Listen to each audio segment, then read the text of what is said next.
Now the next plot that we are going to learn about is called a histogram. Let's suppose हमारे पास हमारी class के अंदर we have 100 or maybe 1000 students. अब ये जो सारे के सारे हमारे 1000 स्टूडेंट्स हैं, इन सब ने एक एग्जाम दिया जिसके अंदर they have some score out of 100.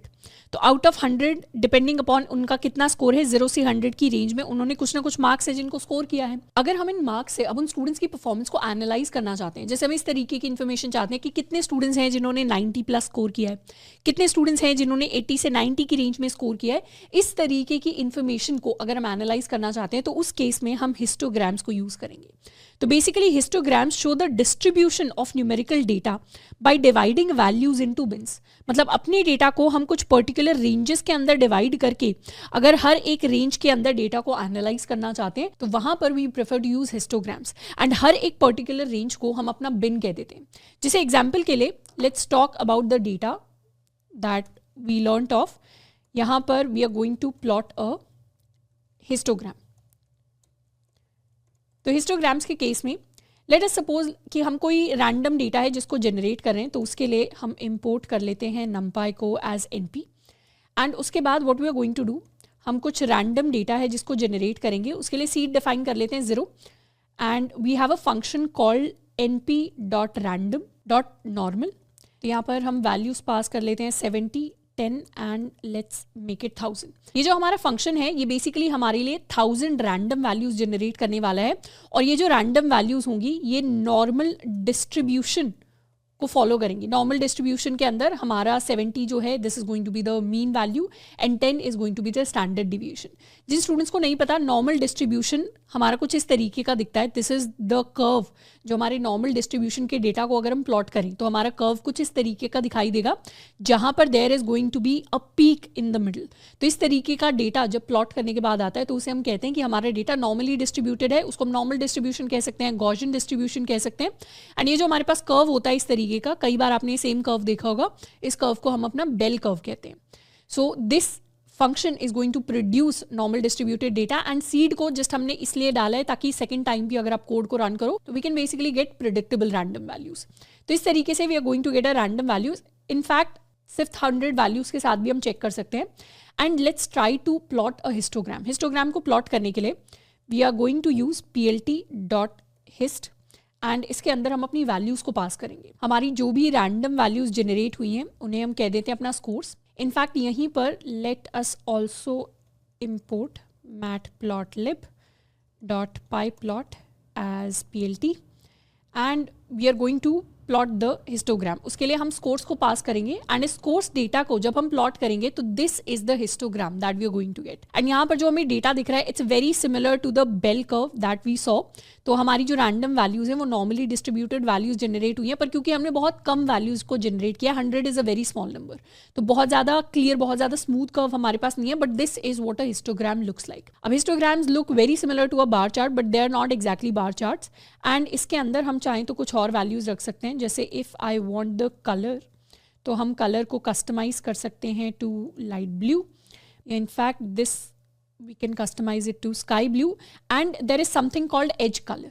Basically हमारा जो हिस्टोग्राम है इसके अंदर अभी हमें एजेस नहीं दिख रहे. हमारी जो बीच में है हर एक पॉइंट पर देयर इज एन एज. तो अपने एज को हम कलर दे देते हैं black. Let's keep it black. तो इस तरीके से हमारे पास हमारा हिस्टोग्राम आ जाएगा. अब इस हिस्टोग्राम से हम यूजफुल इन्फॉर्मेशन कैसे निकाल सकते हैं. बेसिकली हमें क्लियरली दिख रहा है कि हमारे मेजॉरिटी स्टूडेंट्स ने अराउंड दिस नंबर, मतलब अराउंड 70 के आसपास सबसे ज़्यादा स्टूडेंट्स ने स्कोर किया है. तो हर एक बिन के अंदर हमारे हिस्टोग्राम में हमें फ्रीक्वेंसी वैल्यू मिलती है. What exactly does that mean, उसके लिए हिस्टोग्राम की डेफिनेशन को दोबारा देखते हैं. हमारा हिस्टोग्राम हमें distribution of numerical data show करता है जिसके अंदर सारी वैल्यूज को हम बिन्स में, मतलब रेंजेस में डिवाइड करते हैं. And we can count how many values fall into each bin. Basically हम हर रेंज के लिए उसकी फ्रीक्वेंसी को काउंट करते हैं. तो यहाँ पर हम बिन वैल्यूज को डिफाइन कर सकते हैं. जैसे लेट्स सपोज हमने बिन को पास किया एज 5, तो हमारा जो डेटा होगा, या लेट्स कॉल इट बिन्स, तो हमारा जो डेटा होगा वो 5 रेंजेस के अंदर डिवाइड हो जाएगा. मतलब this is the first range, this is the second range, this is the third range, this is the fourth range and this is the fifth range. अब इन 5 रेंजेस के अंदर कितने स्टूडेंट्स हैं जिन्होंने इस पर्टिकुलर रेंज के अंदर स्कोर किया, वो स्टूडेंट्स की जो फ्रीक्वेंसी है, वो स्टूडेंट्स का जो टोटल काउंट है, वो एक्चुअली हमारे हिस्टोग्राम के ऊपर प्लॉट होता है। तो सबसे ज़्यादा स्टूडेंट्स कौन सी इस थर्ड रेंज के अंदर हैं, तो कितने स्टूडेंट्स हैं वो हमारे वाई एक्सिस के अंदर हमें पता चल रहा है। तो we can also give it some labels.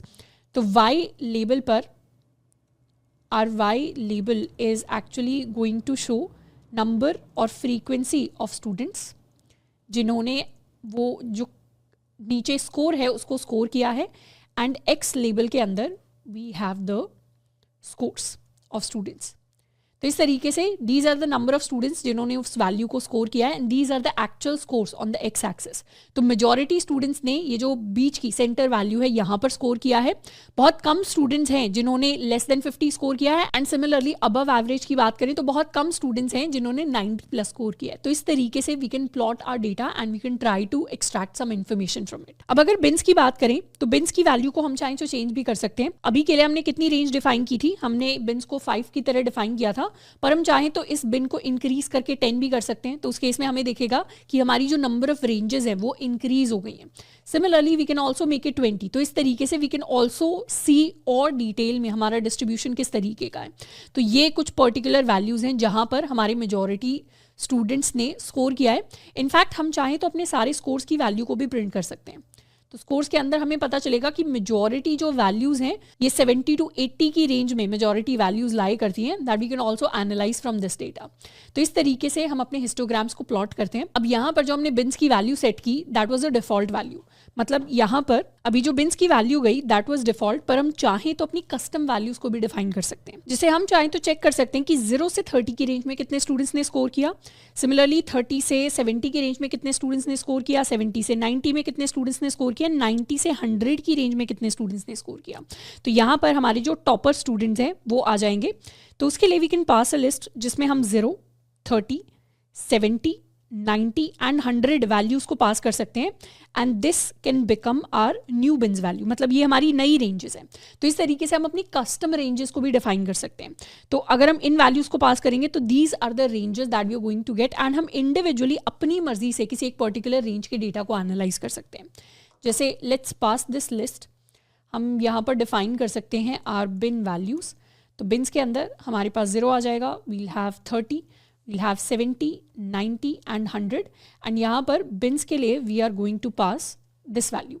तो इस तरीके से this is the particular data that we are going to get, and यहाँ पर हमने जो अपने स्कोर्स को प्रिंट किया था उसमें हमें दिख रहा होगा कि एज सच हमारे पास कोई वैल्यू नहीं है विच इज़ लेस देन 30। तो उस केस में we are not seeing anything in that particular range.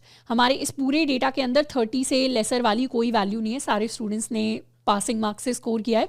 तो जो फर्स्ट हमारा बिन है वो कंप्लीटली एम्प्टी है, उसके अंदर कोई स्टूडेंट नहीं है। सेकंड बिन के अंदर हमारी ये सारी वैल्यूज आ रही हैं, थर्ड बिन के अंदर हमारी ये वैल्यूज आ रही हैं, this is the fourth bin.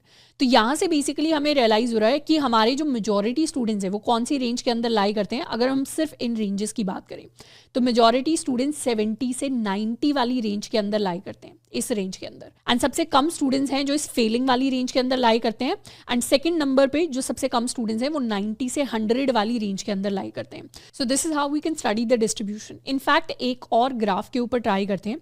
Let's suppose हमारे पास ये हमारे मार्क्स की वैल्यू है एंड इस पर we want to plot the same histogram. तो उसके लिए let's copy these values, we want to plot the same histogram, and इस बार हम मार्क्स को पास कर देंगे। इस मार्क्स के अंदर कुछ ना कुछ स्टूडेंट्स हैं वो आर फेलिंग, तो हम कलर वही रखेंगे, हम एज कलर वही रखेंगे, बिन्स वैल्यू हम सेम पास करने वाले हैं। Let's convert this to marks, and ये हो जाएंगे हमारे number of students. And plot को एक टाइटल भी दे देते हैं, we are basically trying to study the distribution of marks for students. Let's plot this, and this is what the plot is going to look like. तो हमारे इस data के अकॉर्डिंग हमारा ये हिस्टोग्राम है जो हमारे पास आएगा। अब इस हिस्टोग्राम के अकॉर्डिंग मेजॉरिटी स्टूडेंट्स ने 30 से हमारी 70 की रेंज के अंदर स्कोर किया है, एंड कितने स्टूडेंट्स हैं, आई थिंक अराउंड 14 स्टूडेंट्स हैं। इतने स्टूडेंट्स हैं जिन्होंने लेस देन 30 स्कोर किया है, and these are the maximum scorers. अच्छा, जब भी हम इन बिन बाउंड्रीज की बात करते हैं, मतलब जब भी हम अपनी रेंज बाउंड्रीज की बात करते हैं, जैसे लेट अस सपोज कि यहाँ पर if we are talking about a particular boundary, जैसे अगर हम इस बाउंड्री की बात करें तो यहाँ पर अगर हम रेंज कह रहे हैं 70 to 90, तो इसके अंदर हमारी जो लेफ्ट रेंज होती है दैट इज इंक्लूसिव, एंड हमारी जो राइट रेंज होती है दैट इज एक्सक्लूसिव। मतलब अगर कोई मार्क्स हैं किसी स्टूडेंट के 70 के इक्वल, तो उन मार्क्स को हम इस रेंज के अंदर इंक्लूड करेंगे, जबकि अगर किसी स्टूडेंट के 90 मार्क्स हैं तो उनको हम इस रेंज के अंदर नहीं इंक्लूड करेंगे, उनको हम 90 से 100 वाली रेंज के अंदर इंक्लूड करेंगे। बट जो हमारी लास्ट रेंज होती है विच इज़ 90 to 100, इसके अंदर हम 100 को इंक्लूड करते हैं। But for all the other ranges हमारी लेफ्ट जो वैल्यू होती है that is inclusive, but the right value is exclusive in the bin. So to summarise, histograms को हम अपने डेटा के डिस्ट्रीब्यूशन के लिए यूज करते हैं, एंड इनके अंदर जो हमारी बिन वैल्यूज होती हैं, if we talk about the bin value, तो बिन वैल्यूज की हमारे पास कॉन्टिन्यूस रेंज होती है। So this is something that we have to remember. And bin values किस तरीके से कैलकुलेट होती हैं, एग्जाम्पल के लिए हमने ऑलरेडी डेटा देख ही लिया है। अगर हमारे पास ऐसा डेटा है जिसके अंदर 0 से 100 तक वैल्यूज हैं, तो बिन कैसे कैलकुलेट होगा, हम सबसे पहले तो टोटल रेंज निकालेंगे, maximum minus minimum from the entire data. तो जो भी डेटा के अंदर मैक्सिमम वैल्यू है माइनस जो भी डेटा के अंदर अवेलेबल मिनिमम वैल्यू है, वहां से हमारी रेंज कैलकुलेट होगी। एंड बिन की वैल्यू अगर 10 है तो हम क्या करेंगे, इस रेंज को 10 इक्वल एंड कॉन्टिन्यूस पार्ट्स के अंदर डिवाइड कर देंगे। तो हमारे डेटा के अंदर 0 से 100 के लिए रेंजेस बन जाएंगी, 0 से 10, 10 से 20, 20 से 30 एंड सो ऑन। एंड इस तरीके से हमारी जो लास्ट रेंज होगी दैट विल बी 90 to 100। तो we'll get equal and continuous ranges to plot our data. And in ranges के अंदर कौन सा लेफ्ट इंक्लूसिव होगा, राइट एक्सक्लूसिव होगा, उसके बारे में हमने ऑलरेडी बात कर ली है। So this is how bin values are calculated for histograms. Next we are going to learn about how can we plot multiple data sets on a single histogram. उसके लिए हम एक सिंपल सा एग्जाम्पल लेने वाले हैं। तो इस एग्जाम्पल के अंदर we have taken 2 types of transaction data. एक है हमारे legit transaction which are actual transaction जो डे टू डे बेसिस पर होते हैं, एंड दूसरे हमारे फ्रॉड ट्रांजैक्शंस। दोनों के अंदर ही हमने डॉलर अमाउंट्स के अंदर वैल्यूज को कंसिडर किया है। एंड बेसिकली लेजिट ट्रांजैक्शन के अंदर ये $299 की अमाउंट है, ये $549 की अमाउंट है। तो ये वो अमाउंट है जिसके ऊपर ट्रांजैक्शन हुआ है। And these are fraud transaction amount, मतलब $100 की ट्रांजैक्शन हुई है, $150 की ट्रांजैक्शन हुई है, एंड इस तरीके से हमारे पास डेटा है। Now what do we want to do, we want to plot the transaction amount distribution. हम अपने ट्रांजैक्शन अमाउंट डिस्ट्रीब्यूशन को प्लॉट करना चाहते हैं ओवर हिस्टोग्राम, जिसके अंदर हम अपने लेजिट एंड अपने फ्रॉड ट्रांजैक्शंस को कंपेयर करेंगे। तो एक ही ट्रांजैक्शन के ऊपर लेजिट एंड फ्रॉड ट्रांजैक्शन को हम कंपेयर करने वाले हैं। How do we do that?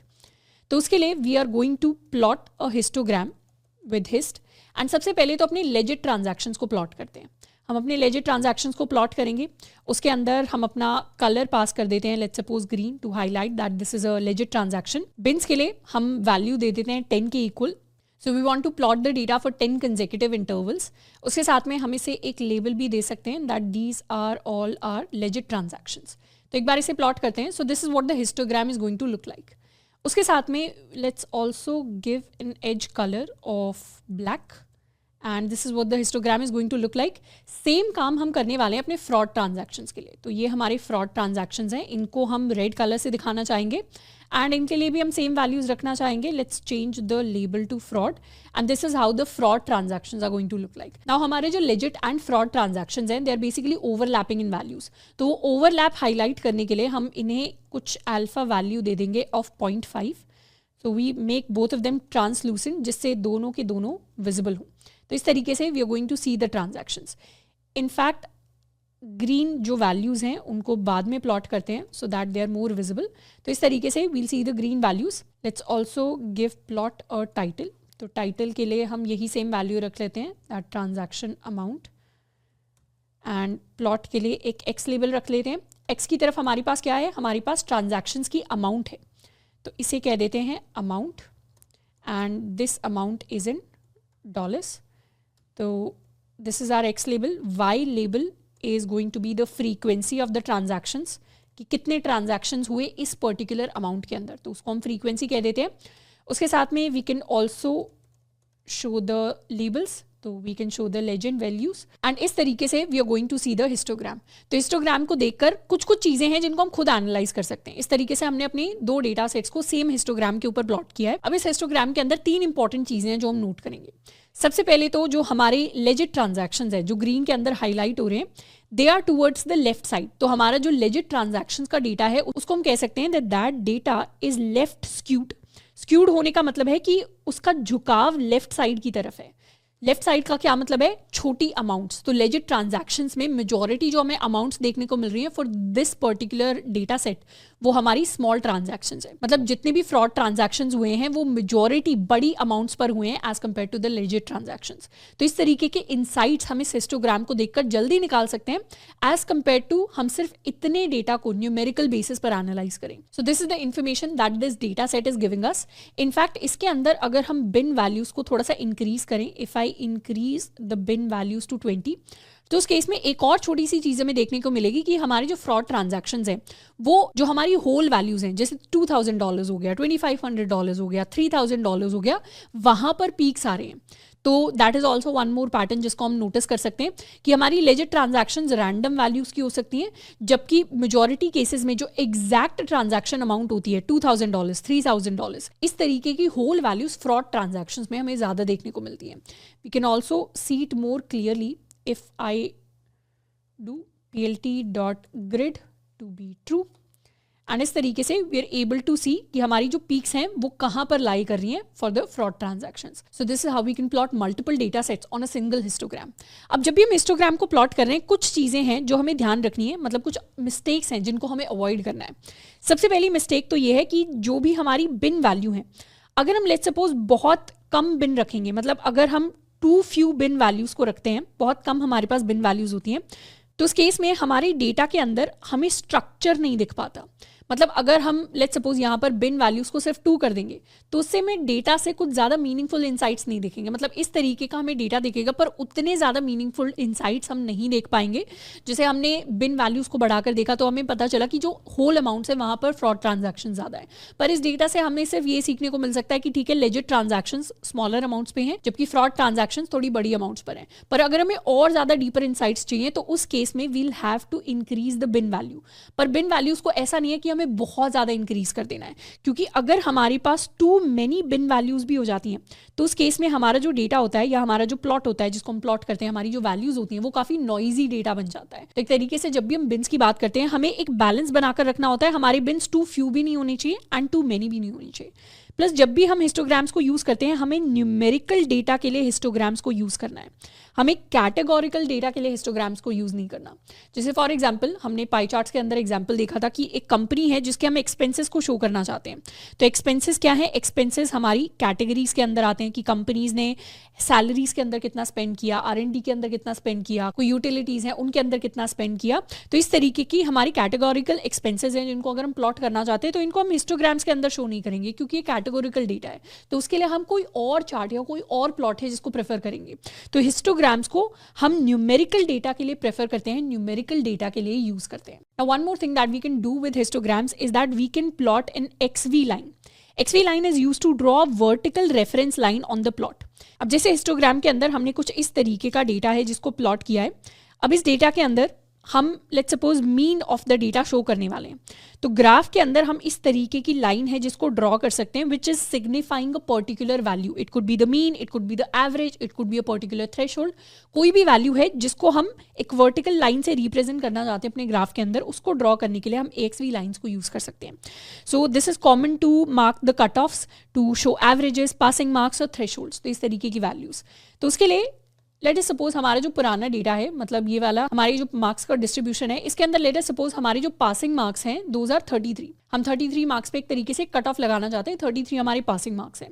तो 33 मार्क्स को दिखाने के लिए हम एक AXV लाइन प्लॉट कर सकते हैं। I can do plot.axv line and इसके अंदर हम सबसे पहले तो डिफाइन करेंगे ये लाइन कहाँ से जानी चाहिए। तो उसके लिए हमें x एक्सेस की वैल्यू बतानी पड़ेगी जहाँ से लाइन जाएगी। पासिंग मार्क्स के लिए हम x इज इक्वल टू 33 लग सकते हैं। इसे उसके साथ में हम कुछ लेबल असाइन कर सकते हैं। So this is basically passing marks and यहाँ पर 33 रख देते हैं। उसके साथ में हम या इनफैक्ट सिर्फ इतनी लाइन एक बार ड्रॉ करते हैं। So this is how the line is going to look like. अब इस लाइन को और थोड़ा सा हाईलाइट करने के लिए एक तो we can give it a colour which let's suppose हमने रेड कलर दे दिया, उसके साथ में हम इसको कुछ लाइन विड्थ दे सकते हैं। ये सारी प्रॉपर्टीज़ हमने अपने पुराने लेक्चर्स के अंदर पढ़ी हुई हैं। इसे लाइन विड्थ लेट्स सपोज हमने 2 दे दी है। We can also give it a line style. तो लाइन स्टाइल इसको हम डैश डैश दे देते हैं एंड लेट्स एग्जीक्यूट। तो इस तरीके से we'll be able to see the line. तो इस तरीके से अपने हिस्टोग्राम्स के अंदर we can draw a vertical line. Now the next plot that we are going to learn about is called a box plot. अगर हम अभी तक मैथ या स्टेटिस्टिक्स बैकग्राउंड से नहीं है तो box plot is probably something that we are learning for the first time and this is a very interesting plot. And box plot के अंदर हम सिर्फ इसको प्लॉट नहीं करेंगे, इसके पीछे का जो मैथ है उसको भी समझने की कोशिश करेंगे। Box plot is a statistical visualisation that summarises the distribution of a data set using 5 key numbers. मतलब ये एक ऐसा प्लॉट है जिसके अंदर हम 5 इंपॉर्टेंट वैल्यूज को विजुअलाइज करने की कोशिश करते हैं किसी भी डेटा सेट के अंदर। कौन सी 5 वैल्यूज होती हैं? सबसे पहली 2 वैल्यूज है मिनिमम एंड मैक्सिमम, यानी lowest and highest non outliers values. इसका एग्जैक्टली क्या मतलब है उसको भी हम समझेंगे। उसके साथ में हम first quartile, second quartile and third quartile values को भी प्लॉट करते हैं। मतलब ये सारी वैल्यूज हम एक ही सिंगल चार्ट के अंदर प्लॉट करने की कोशिश करते हैं for a data set and उसी को हम अपना बॉक्स प्लॉट कहते हैं। अब बॉक्स प्लॉट हमें देखने में बहुत इंटरेस्टिंग लगेगा, पर उससे पहले उसके एक बार यूज केस की बात कर लेते हैं। फॉर एग्जाम्पल, हमारी कोई फैक्ट्री है जिसके अंदर we are manufacturing a product. हम अपना जो प्रोडक्ट है उसको मैन्युफैक्चर कर रहे हैं। एग्जाम्पल के लिए ले लेते हैं कि हमारी जो फैक्ट्री है वो नट बोल्ट जो है उसको प्रोड्यूस कर रही है। अब जो भी हमारे बोल्ट्स होते हैं उनके एक पर्टिकुलर कुछ सेट डायमीटर होती है। अब लेट्स सपोज हम सारे के सारे जितनी भी हमारी फैक्ट्रीज ने बोल्ट्स प्रोड्यूस करे उन सबकी डायमीटर्स का डेटा ले रहे हैं। अब यहाँ पर वैसे तो हमने बोल्ट्स का एग्जाम्पल लिया था, पर यहाँ पर हम कुछ भी एग्जाम्पल ले सकते हैं। लेट्स सपोज हमारी फैक्ट्री जो है वो टायर्स को प्रोड्यूस करती है या सीडीज को प्रोड्यूस करती है। तो हर एक जो पर्टिकुलर आइटम है फैक्ट्री के अंदर उसकी एक पर्टिकुलर डायमीटर है। तो हमने कोई एक प्रोडक्ट लिया, लेट्स सपोज हमने टायर्स ले लिए एंड उन सबकी हमने डायमीटर का डेटा सेट ले लिया। अब इस डेटा सेट के अंदर अगर हम एनालाइज करना चाहते हैं कि हमारी डेटा सेट का स्प्रेड कैसा है, मतलब मीडियम वैल्यूज क्या है, कितनी रेंज है जिसके अंदर हमारी वैल्यूज आ रही है, तो इस तरीके के डेटा को एनालाइज करने के लिए हम बॉक्स प्लॉट्स को यूज कर सकते हैं।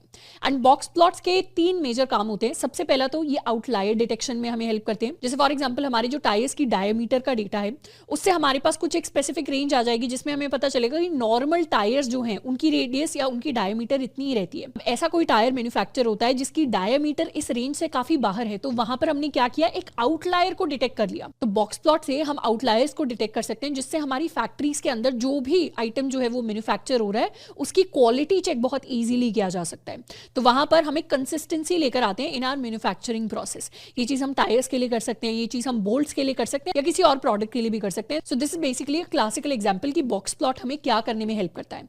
तो बॉक्स प्लॉट हमें आउटलायर डिटेक्शन में हेल्प कर सकते हैं, उसके साथ में हमें डेटा की स्प्रेडनेस चेक करने में हेल्प कर सकते हैं एंड डेटा की स्क्यूनेस चेक करने में हेल्प कर सकते हैं। स्क्यूनेस के बारे में हमने ऑलरेडी बात किया था। डेटा के स्क्यूड होने का मतलब है कि किसी एक पर्टिकुलर डायरेक्शन में, किसी एक पर्टिकुलर वैल्यू की तरफ हमारे डेटा का झुकाव ज्यादा है।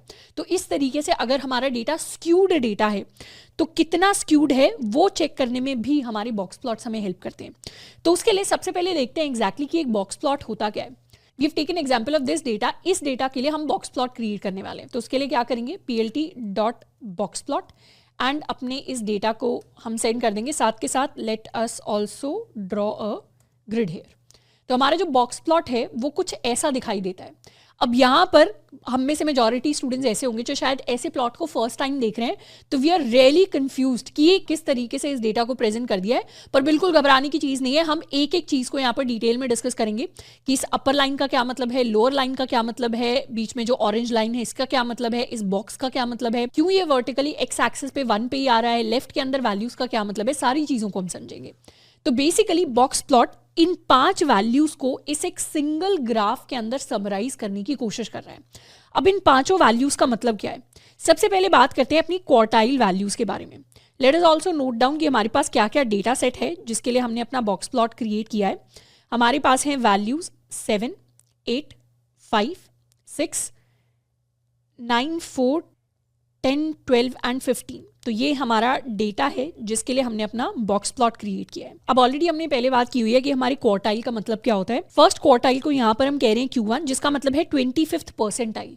25th परसेंटाइल मतलब 25% of data is going to be less than equal to this value which is Q1। Similarly 50th percentile is Q2, मतलब 50% of data is going to be less than equal to this Q2 value which is also called the median of the data. Median क्या होता है, हम अपने data को sort कर लेते हैं और सेंटर वैल्यू को हम क्या कह देते हैं, मीडियन कह देते हैं. हमारा आधा जो डेटा सेट है मीडियन वैल्यू से कम होगा, आधा डेटा सेट मीडियन वैल्यू से बड़ा होगा, उसको हम अपने डेटा का मीडियन कहते हैं. तो 50th percentile is called Q2, second quartile या फिर हमारी median value. Similarly third quartile is Q3 which is 75th percentile. तो एक तरीके से बॉक्स प्लॉट को क्रिएट करने के लिए हम क्या करते हैं, अपने डेटा को सबसे पहले तो सॉर्ट करेंगे, सॉर्टिंग करेंगे तभी हमें मीडियन वैल्यूज मिल पाएंगी. तो सॉर्ट करने के बाद हमारा जो डेटा होगा वो कुछ ऐसा दिखाई देगा. We'll have 4, 5, 6, 7, 8, 9, 10, 12 and 15. तो ये हमारा सॉर्टेड डेटा है. अब इस सॉर्टेड डेटा को हमारा जो बॉक्स प्लॉट है वो 4 पार्ट्स के अंदर डिवाइड करता है. What are the 4 parts? Q1, Q2, Q3 and Q4. अब इनके अंदर Q4 पर हम ज़्यादा ध्यान नहीं देंगे, हमारे प्लॉट के अंदर हम इन 3 वैल्यूज़ को डायरेक्टली सिग्निफाई करने की कोशिश करते हैं. अब हमारी जो डेटा का मीडियन वैल्यू जो सेंटर वैल्यू है, मतलब लास्ट से अगर हम 4 वैल्यूज़ छोड़ दें, स्टार्टिंग से 4 वैल्यूज़ छोड़ दें तो 8 will be the median of the data. तो 8 क्या हो गया, सबसे पहली वैल्यू जो हमने एक्सट्रैक्ट कर ली है which is Q2 is the median of the data which is going to be 8. तो एक तो हमने अपनी Q2 वैल्यू को निकाल लिया. उसके बाद अगर इस डेटा से हमें Q1 एंड Q3 निकालना हो तो Q1 को निकालने के लिए हम क्या करेंगे, अपने डेटा के फर्स्ट हाफ को कंसिडर करेंगे. डेटा के फर्स्ट हाफ में हम अपनी मीडियन को भी इंक्लूड करते हैं. तो डेटा का हमारा फर्स्ट हाफ ये हो जाएगा. ये एक पर्टिकुलर तरीका है first quartile and third quartile निकालने का. इसके अलावा भी दूसरे तरीके एग्जिस्ट करते हैं पर हमें उतना ज़्यादा डिटेल में जाने की जरूरत नहीं है जहां पर we don't include the median. But by default जो बॉक्स प्लॉट क्रिएट होता है मैटप्लॉटलिब के अंदर, उसमें हम अपनी मीडियन को इंक्लूड करते हैं. तो फर्स्ट हाफ के अंदर हम अपनी मीडियन को इंक्लूड कर लेंगे. तो ये हमारा फर्स्ट हाफ हो गया. अब इस फर्स्ट हाफ में अगर हम मीडियन वैल्यू निकाल लें तो फर्स्ट से 2 को छोड़ देंगे, लास्ट से 2 को छोड़ देंगे and this will be the median value of first half. अब ये जो median value of first half है इसको हम कहते हैं अपनी Q1 वैल्यू. तो हमने क्या किया, सेकंड वैल्यू को एक्सट्रैक्ट कर लिया which is Q1 which is the first quartile, that is going to be 6. Same चीज हम अपने सेकंड हाफ के लिए करेंगे. मतलब सेकंड हाफ की अगर वैल्यूज को देखें तो यहाँ पर हमने फर्स्ट हाफ को इग्नोर किया, सेकंड हाफ को इग्नोर किया. This is the centre value, so this is our Q3 value which is the third quartile. तो यहाँ पर हमने अपने थर्ड क्वार्टाइल को भी कैलकुलेट कर लिया. तो Q3 is going to be equal to 10. तो ये 3 वैल्यूज हैं जिनको हमने कैलकुलेट कर लिया है. Let us also copy this. तो बॉक्स प्लॉट के अंदर ये तीनों वैल्यूज डेटा से कैसे कैलकुलेट हो गई हैं वो हमें समझ में आ गया है. Now let's talk about the outlier values. उसके लिए एक बार अपने बॉक्स प्लॉट एग्जाम्पल को देखते हैं. हमारे इस बॉक्स प्लॉट एग्जाम्पल के अंदर 2 कॉम्पोनेंट्स हैं या 2 टर्म्स हैं जिनको हमें डिटेल में समझना है, which is whiskers and outliers. ये 2 सबसे इंपॉर्टेंट टर्म्स हैं किसी भी बॉक्स प्लॉट को समझने के लिए. इनफैक्ट हमारा जो बॉक्स प्लॉट होता है इसे हम बॉक्स एंड विस्कर प्लॉट भी कहते हैं क्योंकि इसके अंदर हम विस्कर्स को भी प्लॉट करते हैं. क्या मतलब है उस टर्म का, उसको समझते हैं. हमने अभी बात की कि हमारे पास Q1, Q2, Q3 वैल्यूज हैं. तो जब भी इस तरीके का बॉक्स प्लॉट हमारे पास होगा तो हमारी ये जो ऑरेंज लाइन है जो सेंटर के अंदर आती है, इस पर्टिकुलर लाइन को हम कहते हैं अपनी मीडियन लाइन. तो ये हमारे डेटा का मीडियन है. So this is basically our Q2 value. And हमारे बॉक्स प्लॉट के अंदर ये जो हमारा बॉक्स होता है ये हमारे Q1 एंड Q3 क्वार्टाइल्स को रिप्रेजेंट करता है. So this is for Q1, this is for Q3 and ये जो अपर बाउंड्री है हमारे बॉक्स की ये बेसिकली हमारे Q3 की वैल्यू है एंड ये जो लोअर बाउंड्री है ये हमारे Q1 की बाउंड्री है यानी Q1 की वैल्यू है. एंड बॉक्स प्लॉट के अंदर ये जो अपर वैल्यू होती है इसे हम कहते हैं अपना अपर विस्कर. अपर विस्कर क्या होता है? Upper whisker is the maximum non outlier value. Similarly जो नीचे वाली हमारी ये लाइन होती है, I am talking about these lines. तो नीचे वाली जो लाइन होती है इसको हम कहते हैं lower whisker. Lower whisker basically is the minimum non outlier value. And इनका जो मतलब है वो maximum non outlier and minimum non outlier के अंदर ही है. बेसिकली ये एक रेंज है जिसके अगर ऊपर या नीचे की तरफ ग्राफ के अंदर कोई भी डेटा होगा तो उस डेटा को हम एक आउटलायर कहेंगे. मतलब इस रेंज के, इस अपर रेंज एंड इस लोअर रेंज के बीच में अगर कोई भी डेटा पॉइंट लाए करता है तो वो तो नॉन आउटलायर है. नॉन आउटलायर मतलब नॉर्मल डेटा. पर इसके ऊपर या इसके नीचे की तरफ अगर कोई भी डेटा प्लॉट होता है तो उसको हम अपना आउटलायर कहेंगे. एंड इस तरीके से बॉक्स प्लॉट को हम आउटलायर डिटेक्शन के लिए यूज करते हैं. जैसे अगर हमारे एग्जिस्टिंग डेटा सेट में, इस डेटा सेट में साथ में हमारे पास कोई वैल्यू होती है, लेट्स सपोज 100. तो ये 100 वैल्यू हमारे इस बॉक्स प्लॉट के अंदर यहाँ पर कहीं ऊपर की तरफ कहीं पर लाई करती एंड इस 100 वाली वैल्यू को हम एक आउटलायर वैल्यू कह देते। तो अगर नॉर्मल डायमीटर्स की रेंज ये है और कोई ऐसा प्रोडक्ट मैन्युफैक्चर होता है जिसकी डायमीटर बहुत बड़ी है, तो हम कहेंगे कि वो एक डिफेक्टिव प्रोडक्ट है क्योंकि वो आउटलायर है और वो हमारी नॉर्मल रेंज के बाहर लाई करता है।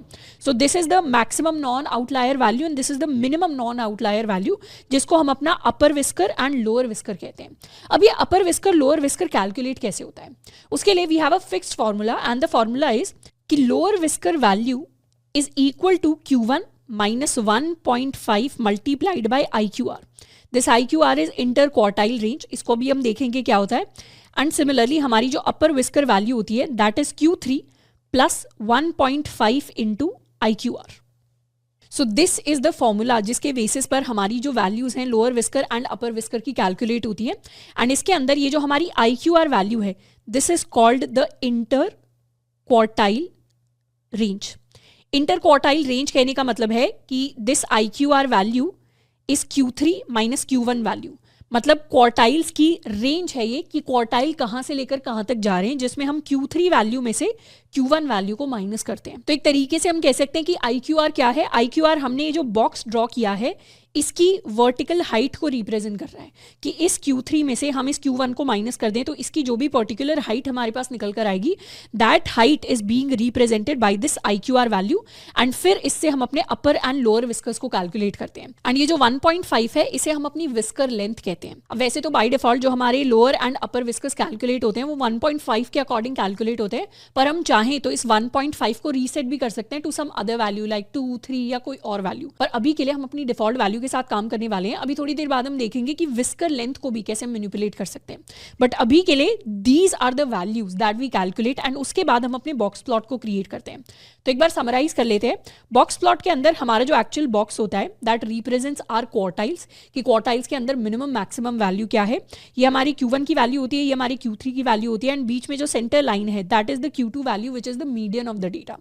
Upper value is the upper whisker which is the maximum non-outlier value. Lower value is the lower whisker. And ये calculate कैसे होते हैं? सबसे पहले हम interquartile range calculate करते हैं which is IQR Q3 minus Q1 से। उसके बाद इस फॉर्मूले को अप्लाई करते हैं अपने लोअर एंड अपर विस्कर्स की वैल्यूज को कैलकुलेट करने के लिए।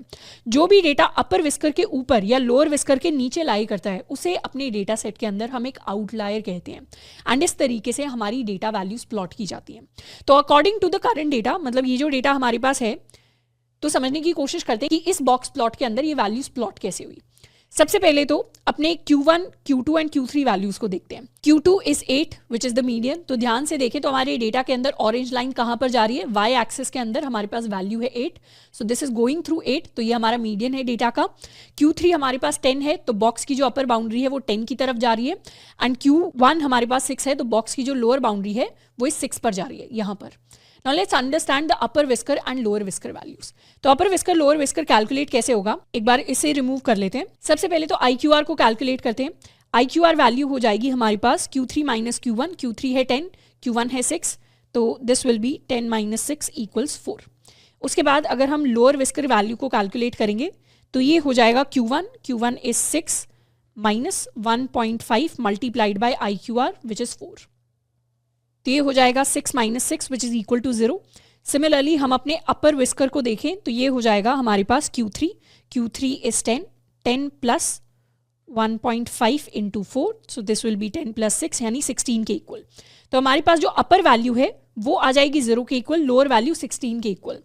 अब हम एग्जैक्टली ये सबसे इंपॉर्टेंट चीज़ है बॉक्स प्लॉट के बारे में जो हमें याद रखनी है कि हमारी जो lower whisker and upper whisker value calculate होती है उसे हम ग्राफ के ऊपर प्लॉट नहीं करते, बल्कि हम अपने डेटा के अंदर इस रेंज के अंदर जो सबसे लोअर एंड अपर वैल्यू लाई करती है उसे ग्राफ के अंदर प्लॉट करते हैं।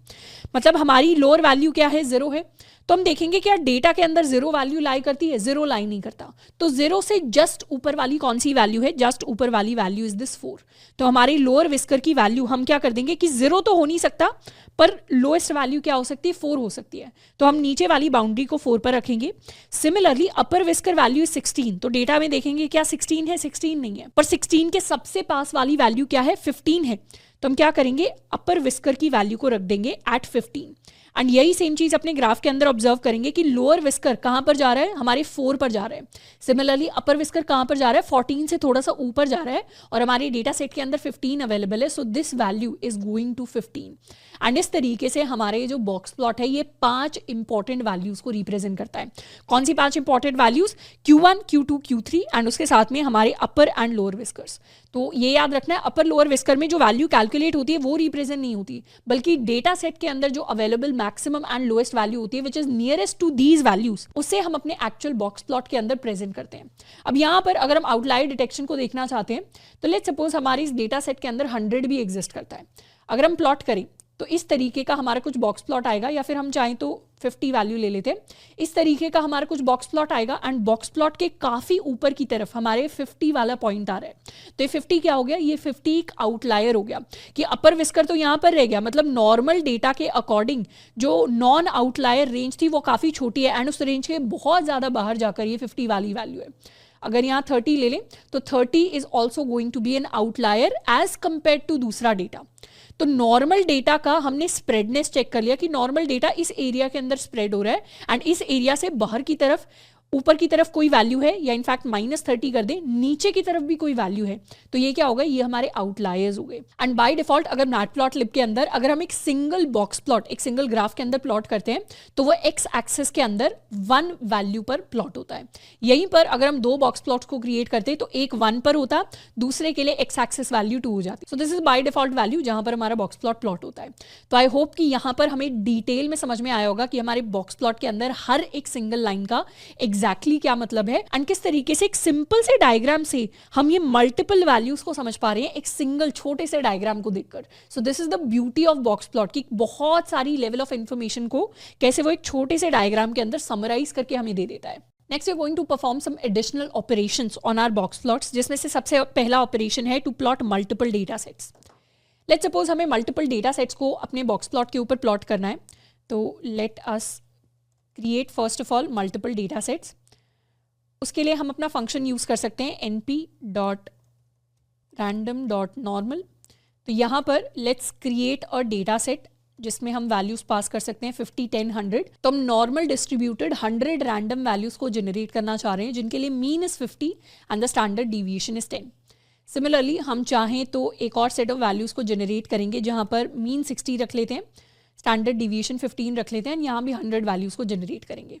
तो ये हमारी वैल्यूज़ का ग्रुप 1 हो गया, ये हमारी वैल्यूज़ का ग्रुप 2 हो गया। इनफैक्ट थोड़ा सा इसे इंक्रीज कर लेते हैं एंड यहाँ पर plt.boxplot कर लेते हैं। हम अपनी दोनों वैल्यूज़ को पास करेंगे इन the form of a list. तो पहले हमारा ग्रुप 1 आ जाएगा जिसको हम प्लॉट करना चाहते हैं, फिर हमारी ग्रुप 2 वैल्यूज़ आ जाएंगी जिनको हम प्लॉट करना चाह रहे हैं। एंड अपने अगर लेबल्स की बात करें तो लेबल्स में इन्हें ग्रुप 1 एंड ग्रुप 2 ही लेबल्स दे देते हैं। ये हमारी ग्रुप 1 वैल्यूज़ हैं, ये हमारी ग्रुप 2 वैल्यूज़ हैं। Let's do plt.show। तो इस तरीके से we are going to get 2 different box plots. ये हमें वार्निंग दे रहा है कि labels has been updated to tick labels, तो let's replace it with tick labels and इस तरीके से we are going to get 2 plots. तो फर्स्ट प्लॉट फर्स्ट ग्रुप 1 की हमारे पास ये वैल्यूज़ हैं, सेकंड ग्रुप की ये वैल्यूज़ हैं। अच्छा, अगर हम टिक लेबल्स नहीं देते हैं तो उस केस में हमें दिखेगा कि एक्स एक्सिस पर फर्स्ट जो बॉक्स प्लॉट है वो 1 पर गया है, सेकंड बॉक्स प्लॉट 2 पर गया है। सिमिलरली हम चाहे तो मल्टीपल बॉक्स प्लॉट्स और अगर एडिशनली ऐड करें तो नेक्स्ट बाय डिफॉल्ट 3 पर जाएगा, 4 पर जाएगा। पर डेटा को और डिस्क्रिप्टिव बनाने के लिए हम अपने टिक लेबल्स को यूज करेंगे जिसमें हमें पता है ग्रुप 1 का डेटा कौन सा है, ग्रुप 2 का डेटा कौन सा है। And this is randomly generated data जो हमारे लिए जनरेट हुआ है। अब इसी डेटा के अंदर if I mark the grid to be equal to true, तो हर बार प्लॉट थोड़ा सा डिफरेंट आएगा क्योंकि हम रैंडम वैल्यूज के साथ काम कर रहे हैं। तो यहाँ पर हमारे पास ये आउटलायर है, यहाँ पर हमारे पास ये आउटलायर है। तो काफ़ी सारी इन्फॉर्मेशन है जो इस बॉक्स प्लॉट से हम अपनी डेटा के लिए निकाल सकते हैं। So this is how we plot multiple data sets on a single plot. उसके साथ में व्हाट वी कैन डू, हम हॉरिजॉन्टल बॉक्स प्लॉट्स को भी क्रिएट कर सकते हैं। बाय डिफॉल्ट अभी तक जितने भी बॉक्स प्लॉट्स को हमने क्रिएट किया है, ये प्लॉट हो गया, ये प्लॉट हो गया, ये सब वर्टिकल हैं। हम चाहें तो हॉरिजॉन्टल बॉक्स प्लॉट्स को भी क्रिएट कर सकते हैं। जैसे इसी बॉक्स प्लॉट के अंदर if I mark vertical as false, तो उस केस में my plot is going to be horizontal. तो इस तरीके से भी वैल्यूज को हम प्लॉट कर सकते हैं। डेटा अभी भी ये सेम ही रिप्रेजेंट कर रहा है कि मीडियन 8 है, लोअर विस्कर अपर विस्कर वैल्यूज हमारे पास सेम है, पर अब हमारे पास हॉरिजॉन्टल प्लॉट आ गया है। Plus we can also show the mean of the data. We have an attribute called show means, जिसमें अगर हम ट्रू कर दें तो तो उस केस में हम अपने डेटा के मीन को ट्रैक कर सकते हैं। जैसे यहाँ पर ये हमारे डेटा की मीन वैल्यू है। इनफैक्ट इस डेटा से हमें समझ में आएगा, यहाँ पर if I do show means equals true, तो बहुत इंटरेस्टिंगली हमारे पास ये मीन वैल्यूज जो हैं वो प्लॉट होकर आ जाएंगी। So this is how we plot the mean values of the data. उसके साथ में we can also change the whisker length. Whisker length कहाँ पर यूज होती है? बेसिकली हमने बात की थी कि हमारा जो लोअर विस्कर है उसको कैलकुलेट करने का फॉर्मूला इज कि Q1 से हम माइनस करेंगे 1.5 multiplied by our IQR value inter quartile range, and similarly upper whisker calculate करने के लिए we do Q3 plus 1.5 into IQR। अब यहाँ पर ये जो 1.5 है this is called the whisker length, और हम चाहें तो इसको चेंज भी कर सकते हैं। जैसे अगर हम इसी विस्कर लेंथ को for the same data if we mark it as 2, तो हमारी अपर लिमिट कैसे कैलकुलेट होगी या लोअर लिमिट कैसे कैलकुलेट होगी? If I do Q1, Q3 and IQR, तो हमारे पास डेटा के अंदर Q1 एंड Q3 वैल्यूज हैं 6 एंड 10, एंड IQR हमारे पास है इक्वल टू 4। तो वी हैव 6, 10 एंड 4 वैल्यूज। तो लोअर विस्कर कैलकुलेट करने के लिए हम करेंगे 6 माइनस 1 पॉइंट या 2 ले लेते हैं इस बार। विस्कर लेंथ 2 हो जाएगी multiplied by IQR which is 4, तो इस केस में हमारे पास -2 आ जाएगा। एंड अपर विस्कर कैलकुलेट करेंगे तो this will be 10 plus 1.5 multiplied या 2 multiplied by 4, this value is going to be 18। अब जब हम इन वैल्यूज को देखेंगे एज सच हमारे बॉक्स प्लॉट के अंदर कोई चेंज नहीं आएगा, क्योंकि वंस अगेन हमारी ये वैल्यूज हमारे ग्राफ के ऊपर प्लॉट नहीं होती। इन वैल्यूज के अंदर डेटा सेट में जो अपर एंड लोअर लिमिट एग्जिस्ट करती है वो प्लॉट होगी। तो -2 के सबसे पास अभी भी डेटा में 4 होगा एंड 18 के सबसे पास अभी भी डेटा में 15 होगा। तो even if I change the whisker length, जो यहाँ पर हम चेंज कर सकते हैं बाय कन्वर्टिंग दिस टू 2.0, तो यहाँ पर अभी भी हमारे डेटा के अंदर लोअर विस्कर 4 होगा एंड अपर विस्कर वैल्यू ये होगी। पर if I change it to 1, तो उस केस में वील सी अ चेंज कि अब हमारी जो अपर विस्कर वैल्यू है that is going to be 12। तो यहाँ पर चेंज हो गया, पर 1 हम लेंगे नहीं। हमारे जो डेटा सेट है उसके लिए 2 ठीक है, या फिर 1.5 विच is the default value, that is fine. तो इस तरीके से हम अपने बॉक्स प्लॉट्स को क्रिएट करते हैं एंड उनके अंदर अपनी मल्टीपल एट्रीब्यूट्स को, मल्टीपल प्रॉपर्टीज को चेंज करते हैं। Next plot that we are going to learn about is called a stack plot. Stack plot is the type of plot जहां हम मल्टीपल डेटा सीरीज को स्टैक करते हैं on top of each other. मतलब हमारा plot कैसा दिखता है? If this is the graph that we are plotting, तो हमारा जो एक्स एक्सिस है, एक्स एक्सिस पर जनरली हम या तो टाइम रखते हैं या फिर अपनी कैटेगरीज रखते हैं या वो वैल्यू रखते हैं जो मल्टीपल सेट्स ऑफ डेटास के लिए कॉमन है। एंड अपने वाई एक्सिस पर हम अपनी सारी की सारी वैल्यूज को प्लॉट करते हैं। तो जो भी हमारा प्लॉट क्रिएट होता है उसके अंदर हम डेटा को एक के ऊपर एक स्टैक करके प्लॉट करते हैं। जैसे हमारे फर्स्ट सेट ऑफ वैल्यूज के लिए कुछ इस तरीके का डेटा प्लॉट हो सकता है, सेकंड सेट ऑफ वैल्यूज के लिए कुछ इस तरीके का डेटा प्लॉट हो सकता है, थर्ड सेट ऑफ वैल्यूज के लिए कुछ इस तरीके का डेटा प्लॉट हो सकता है। And area under each layer of the plot is basically representing the magnitude. तो हमारे स्टैक प्लॉट के अंदर हर एक जो लेयर होती है it shows the contribution of one category. मतलब ये जो एक लेयर है it is showing the contribution of one category, उसके बाद सेकंड लेयर सेकंड कैटेगरी का कॉन्ट्रीब्यूशन शो कर दिया and the top line shows the cumulative total. Basically let's suppose हमारे पास इस तरीके का कुछ डेटा है जहां पर this is a companies data, company की सेल्स या मार्केटिंग टीम ने इस डेटा को ऑर्गेनाइज किया है। ये हमारे एक वीक का डेटा है, मंडे से लेकर संडे तक, कि जितने भी कस्टमर्स आए तो डायरेक्ट मार्केटिंग से कितने कस्टमर्स आए, ऑर्गेनिक मार्केटिंग से कितने कस्टमर्स आए एंड सोशल मीडिया मार्केटिंग से कितने कस्टमर्स आए। तो इस तरीके का डेटा है जिसको हमने स्टोर कर लिया। अब हम इस तरीके के डेटा को ग्राफ के थ्रू प्रेजेंट करना चाहते हैं, तो कैसे प्रेजेंट करेंगे? अब यहाँ पर अगर ये डेटा सिंगल डे के लिए होता, सिंगल डे मतलब लेट्स सपोज हम सिर्फ मंडे का डेटा दे रहे हैं कि मंडे को डायरेक्ट मार्केटिंग से कितने कस्टमर्स आए, that will be represented bye direct of 0। Organic marketing से कितने कस्टमर्स आए वो ऑर्गेनिक 0 से रिप्रेजेंट होगा। एंड सोशल मीडिया मार्केटिंग से कितने कस्टमर्स आए वो सोशल 0 से रिप्रेजेंट होगा। तो ये सारे के सारे मंडे के हमारे स्टैट्स हैं। अगर हमें सिर्फ एक दिन के डेटा को प्रेजेंट करना होता तो एक बार यहाँ पर पॉज करना है और सोचना है सिर्फ सिंगल डे के डेटा को प्रेजेंट करने के लिए, मतलब ये दिखाने के लिए कि मार्केटिंग में डायरेक्ट मार्केटिंग से कितने कस्टमर्स आए, ऑर्गेनिक से कितने आए, सोशल मीडिया से कितने आए। उसके लिए हमने अभी तक जितने भी चार्ट्स पढ़े हैं उनमें से हम कौन सा चार्ट यूज करेंगे। Now if you have figured out कौन सा चार्ट यूज करेंगे, वैसे तो इट्स वेरी इजी। हम इस डेटा को अच्छे से प्रेजेंट करने के लिए we are probably going to use a pie chart, क्योंकि पाई चार्ट क्या करेगा, सिंगल पाई चार्ट के अंदर हम प्रेजेंट कर सकते हैं कि डायरेक्ट मार्केटिंग से इतने आए हैं, सोशल मीडिया मार्केटिंग से इतने आए हैं, और हमें एक सिंगल डे का जो प्लॉट है वो बहुत ईजिली समझ में आ जाएगा। तो let's suppose we do plt.py and उसके अंदर अपनी ये सारी वैल्यूज को हम पास कर रहे हैं। साथ में हम अपने लेबल्स को भी पास कर सकते हैं। लेबल्स के अंदर एक तो हमारे पास डायरेक्ट मार्केटिंग है, डायरेक्ट, उसके साथ में we have organic plus we have social, तो these are the values that we are going to get. So we have to send this value in a common list and this is the plot that we are going to get. हम हर एक की चाहें तो percentage भी निकाल सकते हैं with auto PCT. हम values mark कर देंगे percentage 1.1f and this. So these are the percentages for single day. अब ये तो हमने सिंगल डे का डेटा प्रेजेंट कर दिया, पर इसी सेम डेटा को हमें 7 डिफरेंट डेज के लिए दिखाना होता है तो हम 7 डिफरेंट पाई चार्ट्स को तो ड्रॉ करेंगे नहीं कि हम एक एक को एनालाइज करें. हम चाहेंगे कि ये सारा का सारा डेटा हम एक सिंगल प्लॉट के अंदर प्रेजेंट कर दें. तो इस सारे डेटा को सिंगल प्लॉट के अंदर प्रेजेंट करने के लिए हम स्टैक प्लॉट को यूज कर सकते हैं. And how do we use a stack plot? Stack plot को क्रिएट करने के लिए वी यूज plt.stack एंड इसके अंदर सबसे पहले हम अपनी एक्स एक्सिस की वैल्यूज को पास करेंगे. बेसिकली अपने इस पर्टिकुलर डेटा सेट के लिए what do we want to do? हम चाहते हैं कि हमारे एक्स एक्सिस पर हमारे डेज आ जाएं क्योंकि हम मल्टीपल डेज के लिए मल्टीपल कैटेगरीज को प्रेजेंट करना चाहते हैं. एंड वाई एक्सिस पर हमारी वैल्यूज आ जाएं. अब वैल्यूज में हम क्या प्लॉट करना चाहते हैं? हम चाहते हैं कि सारे के सारे डेज के लिए, मतलब मंडे के लिए, ट्यूसडे के लिए, वेंसडे के लिए एंड इस तरीके से for all the different days till Sunday हम सारी की सारी कैटेगरीज की वैल्यूज को प्रेजेंट करें. तो एक तो हमारी जो कैटेगरी होगी, मतलब जितनी भी वाई एक्सिस पर वैल्यूज होंगी, उसके अंदर एक तो हमारी सोशल मीडिया वैल्यूज आ जाएंगी, एक हमारी डायरेक्ट मार्केटिंग वैल्यूज आ जाएंगी, एक हमारी ऑर्गेनिक वैल्यूज आ जाएंगी. तो इन तीनों वैल्यूज को हम वाई एक्सिस पे रखना चाहते हैं एंड डेज को हम एक्स एक्सिस पे रखना चाहते हैं because this is something which is common for all of these categories. तो अपने स्टैक फंक्शन के अंदर हम सबसे पहले अपनी एक्स एक्सिस वैल्यू को डिफाइन करते हैं एंड उसके बाद हमारे वाई एक्सिस के जितने भी मल्टीपल आर्ग्यूमेंट्स हैं हम उनको पास करते हैं. तो एक्स एक्सिस में हम अपने डेज को रखना चाहते हैं एंड वाई एक्सिस के अंदर हम सबसे पहले let's suppose let us send this direct marketing data, उसके बाद ऑर्गेनिक एंड उसके बाद we want to send the social data. Plus we'll also have to send labels for each category. तो यहाँ पर अपने सेम लेबल्स को कॉपी पेस्ट कर लेते हैं and this will be stack plot. तो इस तरीके का प्लॉट हमारे लिए आ जाता है. अब इस प्लॉट के अंदर काफ़ी सारी चीज़ें मिसिंग हैं, जैसे टाइटल मिसिंग है, हर एक कैटेगरी का क्या कलर है दैट इज़ ऑल्सो मिसिंग. तो उन सारी वैल्यूज़ को ऐड कर लेते हैं. सबसे पहले तो अपने प्लॉट को टाइटल दे देते हैं. So the title is going to be, this is basically our marketing data for the week.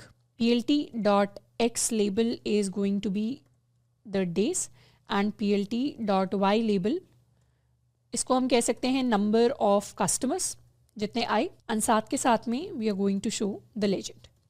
तो इस तरीके से दिस इज द लेजेंड. अब यहाँ पर चीज़ें हमें क्लियरली दिखाई दे रही हैं कि हमारे डेज हैं एंड ये हमारे नंबर ऑफ कस्टमर्स हैं. जैसे डायरेक्ट मार्केटिंग से कितने कस्टमर्स आए वो ओवर द वीक इंक्रीज कर रहे हैं, ऑर्गेनिक वाले भी इंक्रीज कर रहे हैं एंड सोशल वाले भी इंक्रीज कर रहे हैं. जैसे यहाँ पर सोशल मीडिया मार्केटिंग के लिए अगर सिर्फ फर्स्ट डे को एनालाइज करें तो डायरेक्ट में 50 है, ऑर्गेनिक में 30 है, सोशल में 20 है. If we look at the values on the y-axis, तो blue is representing direct, which is pointing to 50. Yellow के अंदर या ऑरेंज के अंदर ऑर्गेनिक है जिसकी वैल्यू 30 है, और ग्रीन वाले कवर के अंदर सिर्फ 20 है. सारे टोटल मिलाकर 100 हो रहे हैं, तो टोटल वैल्यू 100 के अंदर जा रही है, पर इंडिविजुअल वैल्यूज उनका इंडिविजुअल डेटा रिप्रेजेंट कर रही है. बेसिकली कहने का मतलब है कि अगर हमारे प्लॉट के अंदर let us suppose first data कुछ ऐसा है एंड सेकंड डेटा कुछ ऐसा है, तो फर्स्ट डेटा की वैल्यूज इस प्लॉट के अंदर आ रही हैं, सेकंड डेटा की वैल्यूज इस प्लॉट के अंदर आ रही हैं. So these are the values, cumulative values for this particular plot, these are the values for this particular plot. And ये क्यूमुलेटिव वैल्यूज है. क्यूमुलेटिव वैल्यूज मतलब सारी की सारी वैल्यूज ऐड होकर आएंगी. मतलब ये जो प्लॉट है इंक्रीजिंग है, सिमिलरली ये वाला प्लॉट भी इंक्रीजिंग है क्योंकि वैल्यू या area under the plot increase होता जा रहा है, नंबर ऑफ कस्टमर्स जो हैं वो ऐड होते चले जा रहे हैं. तो इस तरीके से we plot the data in a stack plot. Next thing that we are going to learn about are sub plots. Sub plots basically हमें हेल्प करते हैं सेम फिगर के अंदर मल्टीपल प्लॉट्स को ड्रॉ करने में. जैसे लेट अस सपोज कभी भी अगर हमारे पास इनमें से 2 केसेस आएंगे तो हम सब प्लॉट्स की हेल्प से अपना काम कर सकते हैं. सबसे पहला केस है जब हम सेम डेटा के लिए उसके डिफरेंट एस्पेक्ट्स को एनालाइज करना चाहते हैं.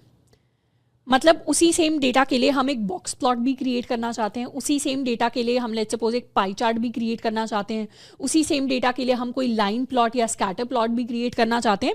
तो सेम डेटा के लिए जब हम मल्टीपल प्लॉट्स को क्रिएट करना चाहते हैं तब हम अपने सब प्लॉट्स को यूज कर सकते हैं. या फिर जब हम डिफरेंट डेटा सेट्स को कंपेयर करना चाहते हैं, डिफरेंट डेटा सेट्स को कंपेयर करना चाहते हैं तो वहां पर डिफरेंट डेटा सेट्स के हम मल्टीपल प्लॉट्स को सेम फिगर के अंदर क्रिएट कर सकते हैं। सेम फिगर के अंदर क्रिएट करने का मतलब है इनसाइड द सेम स्पेस। एक तरीके से हम ऐसे सोच सकते हैं कि हमारा एक सिंगल कैनवस है और इस कैनवस के ऊपर हम मल्टीपल ग्राफ्स को प्लॉट कर रहे होंगे। तो उसको प्लॉट करने के लिए we have this function called sub plot.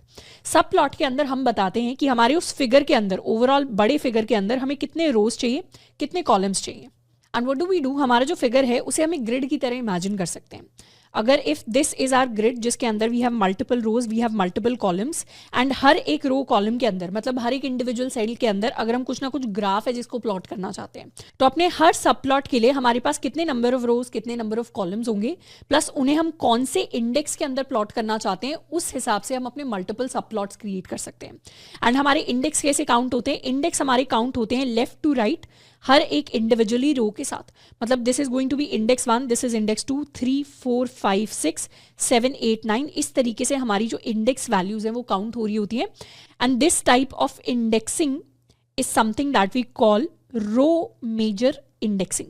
Row major indexing में हम रो वाइज अपने इंडेक्स वैल्यूज को काउंट करते हैं लेफ्ट से राइट की तरफ। एंड यहाँ पर ये जरूर याद रखना है, जब हम सब प्लॉट्स के अंदर इंडेक्सिंग करें तो हमारी इंडेक्स वैल्यू 0 से स्टार्ट नहीं होती, हमारी इंडेक्स वैल्यूज 1 से स्टार्ट होती है। So let's look at an example. Let's suppose हमारे पास कुछ नंबर्स का डेटा है। यहाँ पर हम अपने सब प्लॉट्स को क्रिएट करने वाले हैं। लेट्स सपोज हमारे पास कुछ नंबर्स का डेटा है। हमारे पास नंबर्स हैं 1, 2, 3, 4, 5, 6, 7, 8, 9 एंड 10। तो नॉर्मल हमारे पास कुछ भी नंबर्स का डेटा हो सकता है। अब let's suppose this data is basically for our x axis, यानी इसको हम अपने एक्स एक्सिस का डेटा कह सकते हैं। एंड इसी एक्स एक्सिस के डेटा पर हम मल्टीपल वाई एक्सिस के डेटा को क्रिएट करेंगे। जैसे ये अगर हमारा एक्स एक्सिस का डेटा है तो y1 के अंदर हम प्लॉट करना चाहते हैं इन सारी वैल्यूज का, लेट्स से डबल वैल्यू। तो डबल वैल्यू कैसे या स्क्वायर रूट कैलकुलेट करते हैं। वाई एक्सिस के अंदर हम स्क्वायर रूट को कैलकुलेट करना चाहते हैं। स्क्वायर रूट के लिए हम numpy को यूज कर सकते हैं, np.sqrt, square root of i for i in x. तो एक्स के अंदर जितनी भी सारी वैल्यूज हैं उनके स्क्वायर रूट को हम स्टोर करा लेंगे, ये हमारी y1 की वैल्यू हो जाएगी। सिमिलरली हम अपने y2 को कैलकुलेट कर सकते हैं। y2 सेकेंड ग्राफ के लिए हम सारी वैल्यूज का डबल कैलकुलेट कर लेंगे। डबल कैसे कैलकुलेट करेंगे? फॉर आई इन एक्स हम क्या सेट करना चाहते हैं? हम सेट करना चाहते हैं x इंटू 2। सिमिलरली हम एक y3 भी ले लेते हैं जिसके अंदर सारी वैल्यूज का हम स्क्वायर कैलकुलेट करना चाहते हैं। स्क्वायर का मतलब है this will be i, square का मतलब है i to the power 2 for i in x। एंड एक y4 भी ले लेते हैं जिसके अंदर हम सारी वैल्यूज का क्यूब कैलकुलेट करना चाहते हैं। तो i to the power 3 for i in x। तो यहाँ पर हमारे पास सारी वैल्यूज के क्यूब्स आ जाएंगे। तो ये मल्टीपल वैल्यूज है जिनको हमने क्रिएट कर लिया। अब अपने फर्स्ट ग्राफ के अंदर हम रिलेशन दिखाना चाहते हैं of these numbers with their square root. Second graph के अंदर हम रिलेशन दिखाना चाहते हैं of these numbers with their double values. Third graph के अंदर हम रिलेशन दिखाना चाहते हैं of these numbers with their square values. And fourth graph के अंदर we want to show the relationship of x values along with their cubes. तो इस तरीके से हम 4 डिफरेंट सेट्स ऑफ डेटास के लिए उनका रिलेशनशिप शो करना चाहते हैं इन अ सिंगल फिगर। तो उसको हम कैसे क्रिएट करेंगे? तो यहाँ पर बेसिकली हम 4 डिफरेंट ग्राफ्स को क्रिएट करना चाहते हैं। तो हमें कितने डिफरेंट सेल्स चाहिए होंगे? हमें 4 डिफरेंट सेल्स चाहिए होंगे। तो हम कैसा प्लॉट क्रिएट करना चाहते हैं? हम ऐसा कुछ प्लॉट क्रिएट करना चाहते हैं जिसमें हमारे पास 2 रोज हों और 2 कॉलम्स हो। मतलब ये हमारा फर्स्ट प्लॉट है, ये हमारा सेकंड प्लॉट है, ये थर्ड प्लॉट है, ये फोर्थ प्लॉट है। तो हम चाहते हैं कि हमारे पास 2 रोज आ जाएं एंड 2 कॉलम्स आ जाएं। तो सब प्लॉट के अंदर नंबर ऑफ रोज 2 पास करेंगे, नंबर ऑफ कॉलम्स 2 पास करेंगे एंड 1 पास कर देंगे कि this is the first index plot that we want to show. तो पीएलटी के अंदर हम एक लाइन प्लॉट क्रिएट करेंगे of x and y1 and हम चाहें तो इसको एक लेबल दे सकते हैं या एक टाइटल दे सकते हैं। लेट्स कॉल दिस स्क्वायर, या इसको कह देते हैं plot 1 and this is for square root. अभी के लिए सिर्फ इतना प्लॉट करते हैं। तो अभी के लिए हमारे पास क्या हुआ? एक सिंपल सा हमारे पास प्लॉट आ गया। एक्स एक्सिस पे हमारे पास 1 से लेकर 10 तक वैल्यूज हैं, वाई एक्सिस पर हमारे पास उन सारी वैल्यूज के स्क्वायर रूट है and this line represents the square root relationship. Same हम काम करेंगे for the second plot. Second plot में ग्रिड तो हमारा सेम रहेगा 2 क्रॉस 2 का, पर इस बार सेकेंड इंडेक्स के अंदर हम y2 को प्लॉट करेंगे। दिस इज द प्लॉट 2 जिसमें हमारी डबल वैल्यूज का प्लॉट आ जाएगा। तो ये सेम फिगर के अंदर हमने क्या किया, दो प्लॉट शो कर दिए inside the same figure. This is one single image, इसको हम सोच सकते हैं. This is plot 1, this is plot 2. And similar तरीके से हम अपने थर्ड एंड अपने फोर्थ प्लॉट्स को भी कर सकते हैं. This is the third plot जिसके अंदर वी हैव y3. प्लॉट 3 के अंदर हमारे पास स्क्वायर्स आ जाएंगे. And this is the fourth plot जिसमें वी हैव y4.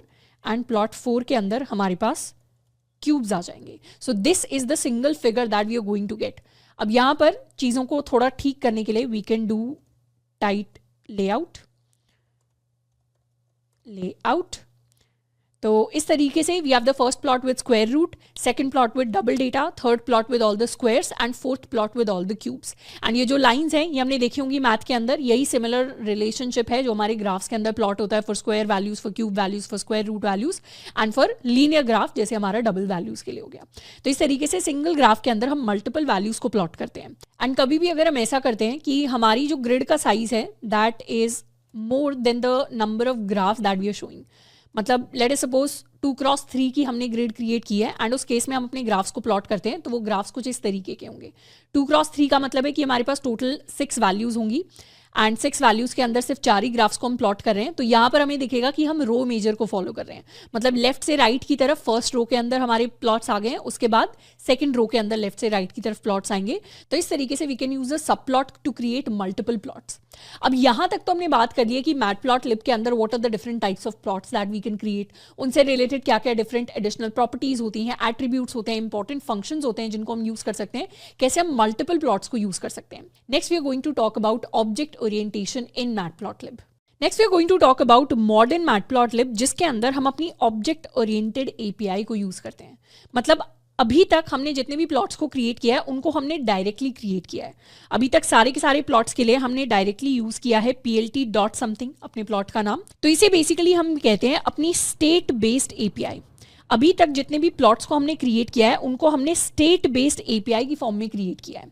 एंड जब भी हम स्टेट बेस्ड एपीआई को यूज करते हैं मैटप्लॉटलिब के अंदर तो वहां पर कभी भी अगर हम मल्टीपल प्लॉट्स को क्रिएट करना चाहते हैं then that becomes very difficult to manage. तो जब भी हमारे पास ऐसे सिनेरियोज आते हैं जहां पर हम मल्टीपल प्लॉट्स को क्रिएट करना चाहते हैं तो it is way better to use object oriented API. मतलब वहां पर हम मॉडर्न मैटप्लॉटलिब के जो फीचर्स हैं उनको बहुत ज्यादा यूज कर रहे होते हैं. अब ऑब्जेक्ट ओरिएंटेड प्रोग्रामिंग के बारे में ऑलरेडी हमने काफी डिटेल में पाइथन के अंदर डिस्कस कर रखा है एंड हम सबको पता है कि object oriented programming is not a compulsory way to do things. बिना ऊप्स के भी प्रोग्रामिंग के अंदर चीजें की जा सकती हैं, पर ऊप्स क्या करता है, प्रोग्रामिंग में कई सारी चीजों को करने का जो प्रोसेस है उसे सिंप्लीफाई कर देता है.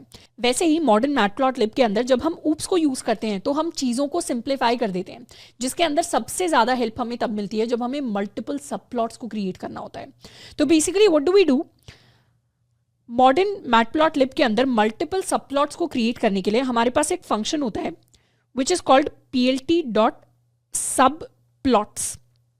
पहले जो हमने फंक्शन यूज किया था that was subplot to create individual subplots, पर अब वाला जो फंक्शन है that is subplots. एंड ये जो subplots फंक्शन है ये हमें क्या रिटर्न करता है, ये हमें दो चीजें रिटर्न करता है. एक होता है हमारा फिगर एंड एक होता है हमारा एक्सेस. तो यहाँ पर हमारा जो फिगर है वो हमारे कंप्लीट कैनवस को रिप्रेजेंट करता है. मतलब जहां पर भी हम अपने सारे प्लॉट्स को ड्रॉ करना चाहते हैं उसे बेसिकली हम अपना फिगर कह देते हैं.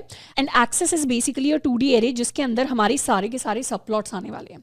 मतलब एक्सेस के अंदर हम हर एक सब प्लॉट को एक्सेस करते हैं बाई दिस. जैसे ये हमारी एक्सेस वैल्यू है तो एक्सेस के अंदर 0,0 से हम अपने फर्स्ट सब प्लॉट को एक्सेस कर सकते हैं, 0,1 से हम अपने सेकंड सब प्लॉट को एक्सेस कर सकते हैं. एंड इस तरीके से जो भी हमारे ग्रिड का साइज होगा, जैसे हमने सब प्लॉट के अंदर ग्रिड को यूज किया था वैसे मॉडर्न मैटप्लॉटलिब के अंदर भी हम अपने ग्रिड टाइप स्ट्रक्चर को इमेजिन कर सकते हैं. We basically pass the number of rows and the number of columns and उस तरीके से हमारे पास फिगर एंड एक्सेस वैल्यूज आती हैं. And this is basically how we draw our plots in modern matplotlib. तो बहुत सिंपल सा एग्जाम्पल लेते हैं. इन्हीं सेम वैल्यूज के लिए एक बार दोबारा से देखते हैं कि यही सेम काम अगर हमें मॉडर्न मैटप्लॉटलिब से करना होता तो कैसे करते. तो उसके लिए व्हाट विल वी डू, हम करेंगे plt.subplots एंड हम अपने रोज एंड कॉलम्स को पास करते हैं. हमें पता है हम 4 प्लॉट्स को ड्रॉ करने वाले हैं तो 2,2 के लिए अपना फिगर जो है उसको ड्रॉ कर लेते हैं. तो ये जो फंक्शन है हमें दो चीजें रिटर्न करेगा. एक ही हमें रिटर्न करने वाला है फिगर जिसको हम फिग वाले फंक्शन के अंदर एक ये हमें रिटर्न करेगा fig. Fig basically represents our entire figure, इसको हम फिग नाम दे रहे हैं, चाहे तो कुछ भी नाम दे सकते हैं। एंड दूसरी चीज ये जो फंक्शन है जो हमें रिटर्न करेगा that is axes. Axes basically represents our 2D array जिसके अंदर हमारे सारे के सारे सब प्लॉट्स हैं। तो सबसे पहले तो अपने एक्सेस यानी अपने सब प्लॉट्स को ड्रॉ करने का काम करते हैं। हम यही सेम काम रिपीट करने वाले हैं। जैसे अगर हमें इस सब प्लॉट को ड्रॉ करना है तो उसको कैसे ड्रॉ करेंगे, हम एक्सेस से 0,0 वाले सेल को एक्सेस करेंगे। तो अब जो इंडेक्सिंग हो रही है मॉडर्न मैटप्लॉटलिब के अंदर वो 0 से स्टार्ट हो रही है। तो 0,0 मतलब हम अपने फर्स्ट इंडेक्स की बात कर रहे हैं, 0th row and 0th column.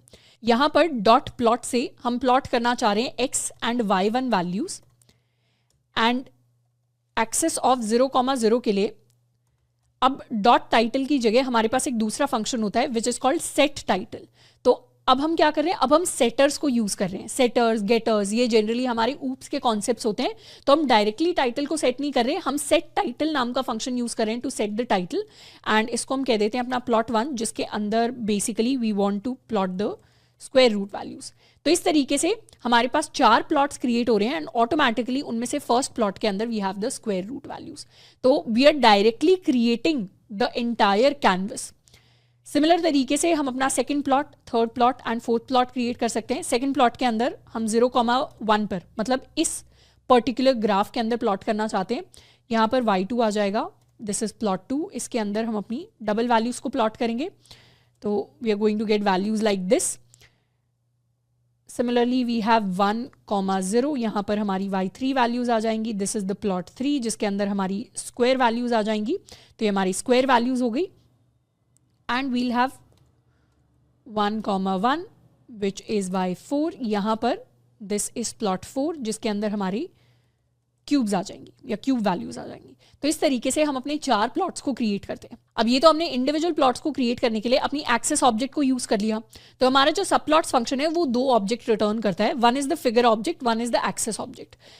जब भी हमें इंडिविजुअल प्लॉट्स पे कुछ काम करना होता है हम एक्सेस ऑब्जेक्ट को यूज करेंगे, पर जब भी हम ओवरऑल फिगर पर, ओवरऑल कैनवस पर हम कुछ काम परफॉर्म करना चाहते हैं तब हम फिगर ऑब्जेक्ट को यूज करेंगे। जैसे अभी अगर हमें लेआउट को फिक्स करना है तो I am going to do figure dot tight layout. जो काम पहले हम प्लॉट से करते थे वो अब फिगर से करेंगे, figure dot tight layout. And इस तरीके से we can fix the layout. Similarly हम चाहें तो इस पूरे के पूरे फिगर को एक टाइटल दे सकते हैं एंड वो हम देंगे with super title, SUP title. And let's suppose हम इसे कह रहे हैं मल्टीपल प्लॉट्स। तो इस तरीके से we can give it a common title for all the different plots. And इस तरीके से हम मॉडर्न मैटप्लॉटलिब को यूज करते हैं टू डू दिस। इनफैक्ट हम चाहें तो अपने फिगर का साइज भी इंक्रीज कर सकते हैं। We can pass something called figure size and इसके अंदर लेट्स सपोज 7x7 साइज हम पास करेंगे। तो इस तरीके से we are going to get a bigger figure. तो हमारे पास एक बड़ा फिगर है वो प्लॉट होकर आ जाएगा। प्लस हम इंडिविजुअल प्रॉपर्टीज को भी सेट कर सकते हैं। जैसे हर एक के लिए जैसे हमने सेट टाइटल किया है वैसे ही हम set x label, set y label values कर सकते हैं। जैसे स्क्वायर रूट में for axes 0,0 I can do set x label. x label पर हम प्लॉट कर देंगे x एक्सेस वैल्यूज एंड इस तरीके से we are going to get x axis values for this particular plot. And यही सेम काम हम दूसरे प्लॉट्स के लिए भी कर सकते हैं। तो इसे let's make it a little bit smaller, 5x5 ये हमारी x एक्सेस वैल्यूज आ गई। सिमिलरली हम अपनी y एक्सेस वैल्यूज को रख सकते हैं, ये सब टाइटल ऊपर रख लेते हैं एंड y एक्सेस वैल्यूज पर भी we can set the y axis label. So these are going to be our y axis values. तो हमारे पास इंडिविजुअल फंक्शंस होते हैं जिनको हम यूज कर सकते हैं फॉर इंडिविजुअल प्लॉट्स। हमारे पास ओवरऑल फंक्शंस होते हैं जिनको हम ओवरऑल फिगर के लिए यूज कर सकते हैं। And this is the recommended way. ये हमारा प्रोफेशनल तरीका होता है मैटप्लॉटलिब के अंदर कोड्स को लिखने का। इनफैक्ट कहीं भी बाहर किसी लाइब्रेरी के अंदर, किसी भी रिपोजिटरी के अंदर if you look at the matplotlib code, कहीं भी मशीन लर्निंग का कोड अगर आपको देखने को मिलता है जहां पर मैटप्लॉटलिब से कुछ ना कुछ फिगर्स है जिनको हम प्लॉट कर रहे हैं, तो जनरली आपको वहां पर फिगर्स एंड एक्सेस वैल्यूज ही देखने को मिलेंगी। इनफैक्ट कभी भी इंटरव्यूज के अंदर अगर हमसे पूछा जाता है मैटप्लॉटलिब के अंदर कुछ भी प्लॉट करने के लिए, so this is the format that we are going to prefer, this is the format that we are going to pick. क्योंकि प्रोफेशनल्स जो है इंडस्ट्री के अंदर इसी तरीके से मैटप्लॉटलिब का कोड लिखते हैं एंड इसी तरीके से ही आज से हम अपने मैटप्लॉटलिब कोड को लिखना स्टार्ट करेंगे। एंड ऐसा नहीं है कि ऑब्जेक्ट ओरिएंटेड एपीआई को हम सिर्फ मल्टीपल प्लॉट्स के लिए यूज कर सकते हैं, हम चाहे तो सिंगल प्लॉट को भी ऐसे क्रिएट कर सकते हैं। जैसे अगर इसी सेम तरीके से हमें सिंगल प्लॉट को क्रिएट करना होता तो we can do figure axes plt.subplots। इसके अंदर अगर हम कुछ ना पास करें तो हम एक सिंगल प्लॉट को क्रिएट कर सकते हैं। And I can do axis.plot। हम अपनी एक्स एक्सेस की वैल्यूज़ को पास कर सकते हैं। लेट अस सपोज 1 2 3 4 5 को हमने पास किया एंड सिमिलरली वी हैव 7 6 7 8 9 10। तो इस तरीके से हमारा जो प्लॉट है वो हमारे लिए क्रिएट होकर आ जाएगा। So this is basically how we are going to create our सब plots moving forward. Next we are going to solve a practice problem summarizing all of the concept that we have learn till now. Basically we have to show the weekly temperature of cities. हमारे पास कुछ data given है जिसके अंदर हमारे पास multiple cities का weekly मतलब एक पूरे वीक का टेम्परेचर गिवन है। We have to use subplots and loops to show this temperature.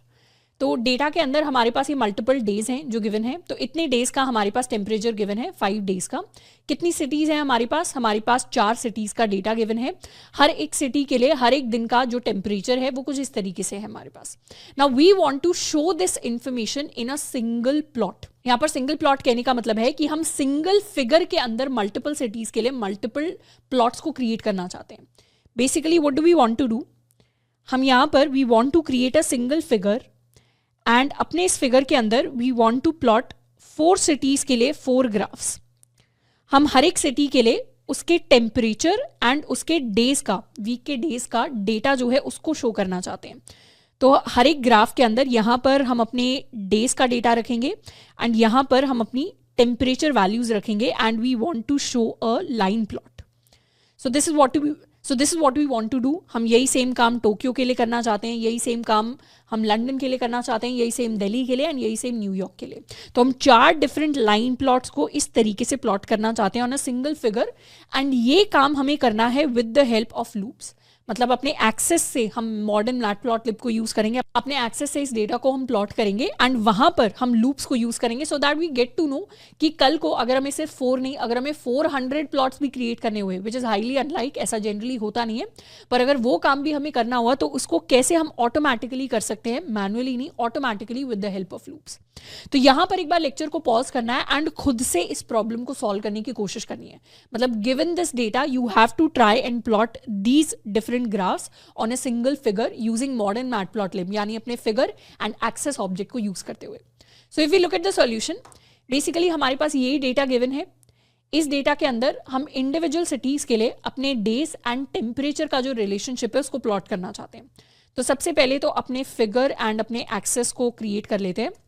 We can use plt.subplots जिसके अंदर we want to show 4 graphs, क्योंकि हमारे पास 4 सिटीज हैं तो उसको प्लॉट कर लेते हैं। And now we want to create individual sub plots with the help of loops, क्योंकि सवाल में we are advise to create loops. तो लूप्स के लिए we actually have to create nested loop, क्योंकि फर्स्ट लूप के अंदर हम अपनी रो वैल्यूज को रखना चाहते हैं।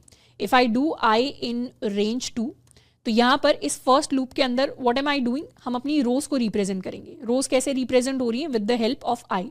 तो आई की वैल्यू पहले 0 होगी फिर 1 होगी, तो ये हमारी रोज होंगी।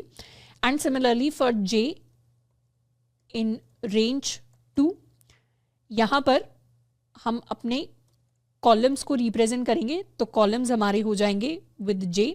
तो कॉलम्स के अंदर पहले 0th कॉलम होगा फिर फर्स्ट कॉलम होगा। तो इन दोनों के कॉम्बिनेशंस हमारे नेस्टेड लूप के अंदर आ रहे होंगे। नेस्टेड लूप्स को ऑलरेडी पाइथन के अंदर हमने कवर किया था। तो हमारा जो फर्स्ट कॉम्बिनेशन होगा that will B 0 0, second combination will be 0 1, third combination will be 1 0 and fourth combination will be 1 1। तो इस तरीके से 4 कॉम्बिनेशन हमारे पास आ रहे होंगे इस नेस्टेड लूप के अंदर। तो हर एक कॉम्बिनेशन के लिए हम एक्सेस को यूज करेंगे। हम क्या करेंगे, हम करेंगे एक्सेस आई कॉमा जे, जिससे हमारे पास पहले 0 0 वाला एक्सेस आएगा, फिर 0 1 वाली एक्सेस आएगा, फिर 1 0 वाला प्लॉट आएगा एंड इस तरीके से we are going to get all the plots. We are going to create a line plot जिसके अंदर एक्स एक्सेस पर क्या आने वाला है, सारे एक्स एक्सेस पर हमारे डेज का डेटा आएगा। तो यहाँ पर हम अपने डेज का डेटा दे देंगे एंड टेम्परेचर वैल्यूज हमारे वाई एक्सेस पर आएंगी। अब टेम्परेचर वैल्यूज हर एक सिटी के लिए डिफरेंट होने वाली है, पर अभी हमें नहीं पता कि हमारी सिटी कौन सी है।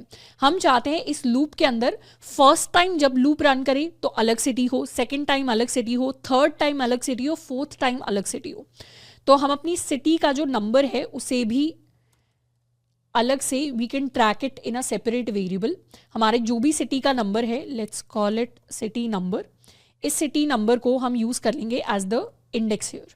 तो टेम्परेचर जो भी हमारी सिटी नंबर चल रही है उसका हम टेम्परेचर यूज कर लेंगे एंड लास्ट में जाके हम सिटी नंबर को कर देंगे +1। तो हर बार हमारा जो सिटी नंबर है वो अपडेट होता जाएगा बाय 1। प्लस हम चाहें तो यहाँ पर we can also set the title. तो हमारा जो टाइटल है, let's do dot set title, वो सिटी के नाम पर सेट कर लेते हैं। तो cities of city number will be the title, plus let's mark the grid value to be true. तो इस तरीके से we are able to create all of our sub plots with the help of loops. And last में जाकर हमारा जो figure है उसके लिए हम चाहें तो कोई सब टाइटल सेट कर सकते हैं। टाइटल हमारा क्या हो जाएगा, temperature in cities over the week and let us plot this. तो इस तरीके का प्लॉट हमारे लिए क्रिएट हो जाएगा। We can also do figure dot tight layout and this is the plot that we are going to get. तो New York के लिए हमारा ये टेम्परेचर का डेटा है, लंदन के लिए ये डेटा है, दिल्ली के लिए ये डेटा है, टोक्यो के लिए ये डेटा है। इस डेटा के अंदर हम चाहें तो अपने मार्कर्स को भी शो कर सकते हैं। तो यहाँ पर जब हम प्लॉट कर रहे हैं we can actually define the marker value to be this o. तो इस तरीके से हमारे पास मार्कर्स आ गए, प्लस एडिशनल इन्फॉर्मेशन हम शो कर सकते हैं। जैसे अगर हमें सारी वैल्यूज़ के लिए अपने y label and x label चाहिए तो I can do figure dot super y label. Y label कहने का मतलब है कि वाई एक्सेस पर हम क्या वैल्यू शो कर रहे हैं। वाई एक्सेस पर हम बेसिकली अपने टेम्परेचर की वैल्यू शो कर रहे हैं, plus figure dot I can have super x label. X label पर हम अपने डेज की वैल्यू जो है उसको शो कर रहे हैं। तो हमारे पास वाई एक्सिस में टेम्परेचर वैल्यूज आ गई हैं एंड एक्स एक्सिस के अंदर we have the days values. So this is basically how we use modern matplotlib to create our सब प्लॉट्स। अच्छा, अगर अपने इसी सेम नेस्टेड लूप को अगर हमें थोड़ा सा और ईजी बनाना होता, मतलब इसी कोड को अगर हमें थोड़ा सा और सिंप्लीफाई करना होता, तो उसके लिए हम अपने एक्सेस को फ्लैटन भी कर सकते हैं। फ्लैटन मतलब अभी हमारा एक्सेस क्या है, अभी हमारा एक्सेस एक 2D एरे है, इसको हम एक 1D एरे के अंदर कन्वर्ट करके अपने इस नेस्टेड लूप की जगह एक सिंगल लूप भी क्रिएट कर सकते हैं। जैसे अगर यही सेम काम हमें करना होता तो हम क्या कर सकते थे, हम अपने एक्सेस को फ्लैटन कर सकते थे। फ्लैटन फंक्शन क्या करता है, किसी भी 2D एरे को 1D एरे के अंदर कन्वर्ट कर देता है। ये हमारा नमपाई का फंक्शन है। नमपाई के अंदर हमने फ्लैटन को देखा था, तो हमें ऑलरेडी पता है फ्लैटन क्या करता है। फ्लैटन से जो भी वैल्यू आएंगी उनको लेट्स सपोज हम एक्सेस के अंदर स्टोर कर लेंगे एंड अब एक्सेस पर हम एक सिंगल लूप चलाएंगे। एक्सेस पर क्या लूप चलाएंगे, हम लूप चला सकते हैं for i and axes in, let's do enumerate axes. तो इन्यूमरेट फंक्शन क्या करता है, किसी भी 1D एरे पर अगर हम लूप चलाते हैं तो इन्यूमरेट फंक्शन हमें उस 1D एरे का index and value at index दोनों रिटर्न कर देता है। तो इन्यूमरेट फंक्शन हमें उस एरे का index and value at index दोनों चीज़ें रिटर्न कर देता है। तो एक्सेस के अंदर अगर हमने फ्लैटन कर दिया, 2x2 का हमने प्लॉट क्रिएट किया था, तो उसके अंदर एक्सेस फ्लैटन होकर उसके अंदर 4 इंडेक्स वैल्यूज आ जाएंगी। तो आई के अंदर पहले 0 आएगा, 1 आएगा, 2 आएगा, 3 आएगा, प्लस एक्सेस ए एक्स वाला जो एक्सेस है उसके अंदर क्या होंगी, एक्सेस ए एक्स ई एक्स वाले के सारे इंडिविजुअल प्लॉट्स एक एक करके इस लूप के अंदर आ जाएंगे। So this is when we can use the enumerate function। अब enumerate function के अंदर एक्सेस के अंदर हमारा इंडिविजुअल प्लॉट है, तो we can do access dot plot। हम अपनी डेज वैल्यू ले सकते हैं, टेम्परेचर वैल्यूज ले सकते हैं। तो इस बार टेम्परेचर के अंदर अलग से हमें कोई सिटी नंबर नाम का वेरिएबल बनाने की जरूरत नहीं है, हम सिर्फ सिंपली इस आई को यूज कर सकते हैं। तो टेम्परेचर्स के अंदर I can use i and अपना सेम मार्कर यूज कर लेते हैं which will be o. Similarly axes को हम एक टाइटल दे सकते हैं, सेट टाइटल, एंड इसे हम अपनी सिटीज ऑफ आई की वैल्यू दे देंगे, प्लस एक्सेस डॉट ग्रिड को सेट कर देते हैं टू ट्रू। एंड इस कॉम्प्लेक्स से नेस्टेड लूप को हमने सिंपल से लूप के अंदर कन्वर्ट कर दिया एंड हमारे लिए काम जो है वो सेम होगा, मतलब प्लॉट हमारे लिए सेम क्रिएट होने वाला है। So this is basically a simpler way of working with axes. हम क्या कर सकते हैं, चीज़ों को फ्लैटन कर सकते हैं, 2D एरे को फ्लैटन कर सकते हैं और फिर एक सिंगल लूप चलाकर अपने ग्राफ्स को प्लॉट कर सकते हैं। So this is basically how we plot our graphs using matplotlib. तो यहाँ तक हमने मैटप्लॉटलिब के बहुत सारे इंपॉर्टेंट कॉन्सेप्ट्स को कवर कर लिया है। This is a very important library for all the visualisation that we are going to do, and I hope कि यहाँ तक मैटप्लॉटलिब के अंदर बहुत सारी इंटरेस्टिंग एंड यूजफुल चीज़ें हमें सीखने को मिली होंगी। तो यहाँ पर तो हमने मैटप्लॉटलिब को खत्म कर दिया है। इसके साथ में हमारे पास एक और विजुअलाइजेशन लाइब्रेरी होती है विच इज कॉल्ड सीबॉन्ड। तो नेक्स्ट लेक्चर के अंदर हम सीबॉन्ड के इंपॉर्टेंट फीचर्स को कवर करने वाले हैं हैं and we are going to see कि किस तरीके से हम मैटप्लॉटलिब एंड सीबॉर्न को एक साथ यूज कर सकते हैं to plot our multiple charts. Hi everyone, and in this section we are going to learn about Seaborn. Seaborn, just like Matplotlib, is a Python data visualization library. जैसे matplotlib के अंदर हमने मल्टीपल चार्ट्स को, multiple plots को create किया था for data visualisation, वही same काम हम सीबॉर्न के अंदर करते हैं. एंड इनफैक्ट सीबॉर्न जो है, this is a library which is based on matplotlib. मतलब ये मैटप्लॉटलिब को ही यूटिलाइज करके हमारी जो काम है उनको और ज़्यादा सिंप्लीफाई करती है. तो जितने भी हम प्लॉट्स को क्रिएट करना चाहते हैं, जितने भी हम चार्ट्स को क्रिएट करना चाहते हैं, जितना भी हम डेटा विजुअलाइजेशन करना चाहते हैं, वो सारे काम जो अभी तक हम मैटप्लॉटलिब से कर रहे थे, उन्हीं को एक तरीके से सिंप्लीफाई करने के लिए हम सीबॉर्न को यूज करते हैं. तो दोनों के अंदर डिफरेंसेस क्या हुए? Basically if we talk about matplotlib, तो मैटप्लॉटलिब को हम अपने लो लेवल वर्क के लिए यूज करेंगे. लो लेवल वर्क मतलब जब भी हमें इस तरीके के प्लॉट्स या चार्ट्स क्रिएट करने हैं जहां पर हम सिंगल मतलब माइन्यूट डिटेल्स को बहुत डीपली कंट्रोल करना चाहते हैं, जहां हम छोटे छोटे चेंजेस को बहुत डिटेल में कंट्रोल करना चाहते हैं, जहां पर लेट्स सपोज अपने प्लॉट्स के अंदर, अपने चार्ट्स के अंदर हम बहुत सारी कस्टमाइजेशन करना चाहते हैं, वहां पर हम मैटप्लॉटलिब को प्रेफर करेंगे. एंड सीबॉर्न को हम तब प्रेफर कर सकते हैं जब हमें स्ट्रेट फॉरवर्ड्स डायरेक्टली अपने हाई लेवल डिटेल्स के साथ काम करना है. मतलब हमें बहुत ज़्यादा कस्टमाइजेशंस नहीं चाहिए, हमें बहुत ज़्यादा माइन्यूट लेवल पर चीज़ों का कंट्रोल नहीं चाहिए. हम बेसिकली अपने चार्ट्स को जल्दी से ड्रॉ करना चाहते हैं और जल्दी से अपने डेटा को विजुअलाइज करना चाहते हैं, वहाँ पर हम सीबॉर्न को प्रेफर कर सकते हैं. तो दोनों का सेम ही काम होता है, दोनों के अंदर हम सेम ही चीज़ें कर सकते हैं. इनफैक्ट हम सीबॉर्न को मैटप्लॉटलिब के साथ ही यूज़ करते हैं. मतलब सीबॉर्न से जब हम डेटा विजुअलाइजेशन करेंगे तो कई सारे कॉन्सेप्ट्स जो हमने मैटप्लॉटलिब के अंदर सीखे थे, उन्हीं सेम कॉन्सेप्ट्स को ही हम रीयूज करने वाले हैं. कई सारे सेम फंक्शंस को ही हम रीयूज करने वाले हैं. बस सीबॉर्न अपनी डेटा विजुअलाइजेशन को जल्दी करने का, बहुत ही आसान तरीके से करने का एक और पैरेलल तरीका है जिसको हम एक्सप्लोर करने वाले हैं. तो सीबॉर्न को यूज करने के there are multiple benefits which are out there. सबसे पहला बेनिफिट सीबॉर्न को यूज करने का यह है कि इसके अंदर हमें इनबिल्ट काफी सारे डेटा सेट्स मिलते हैं. अब वैसे तो मेजॉरिटी टाइम जब भी हम डेटा साइंस करेंगे, जब भी हम अपनी मशीन लर्निंग एल्गोरिथम्स के ऊपर काम करेंगे, तो जो भी डेटा हमारे पास होगा वो काफ़ी अलग डेटा होगा, जो हमने कहीं ना कहीं किसी ना किसी सोर्स से कलेक्ट किया होगा या फिर हमें ऑलरेडी किसी डेटा सेट के अंदर अवेलेबल मिला होगा. पर जब भी हम लर्निंग पर्सपेक्टिव से बात करते हैं तो सीबॉर्न के साथ हमें काफ़ी सारे इनबिल्ट डेटा सेट मिल जाते हैं, जिसके साथ जल्दी से हम अपनी विजुअलाइजेशन, हमारा जो लर्निंग प्रोसेस है, उसको कंप्लीट कर सकते हैं. उसके साथ में सीबॉर्न के अंदर we get a lot of high level features, जैसे ऑटोमेटिक स्टाइलिंग हो गई, जैसे डेटा फ्रेम इंटीग्रेशन हो गया. तो इस तरीके के बहुत सारे हाई लेवल फीचर्स हमें मिलते हैं. यानी जैसे अगर हम कोई ग्राफ प्लॉट करना चाहते हैं, लेट्स सपोज हम कोई ग्राफ प्लॉट कर रहे हैं जिसके अंदर we have two different types of data. तो let's suppose this is a scatter plot and इस तरीके से हमारा एक डेटा सेट है and this is our second data set.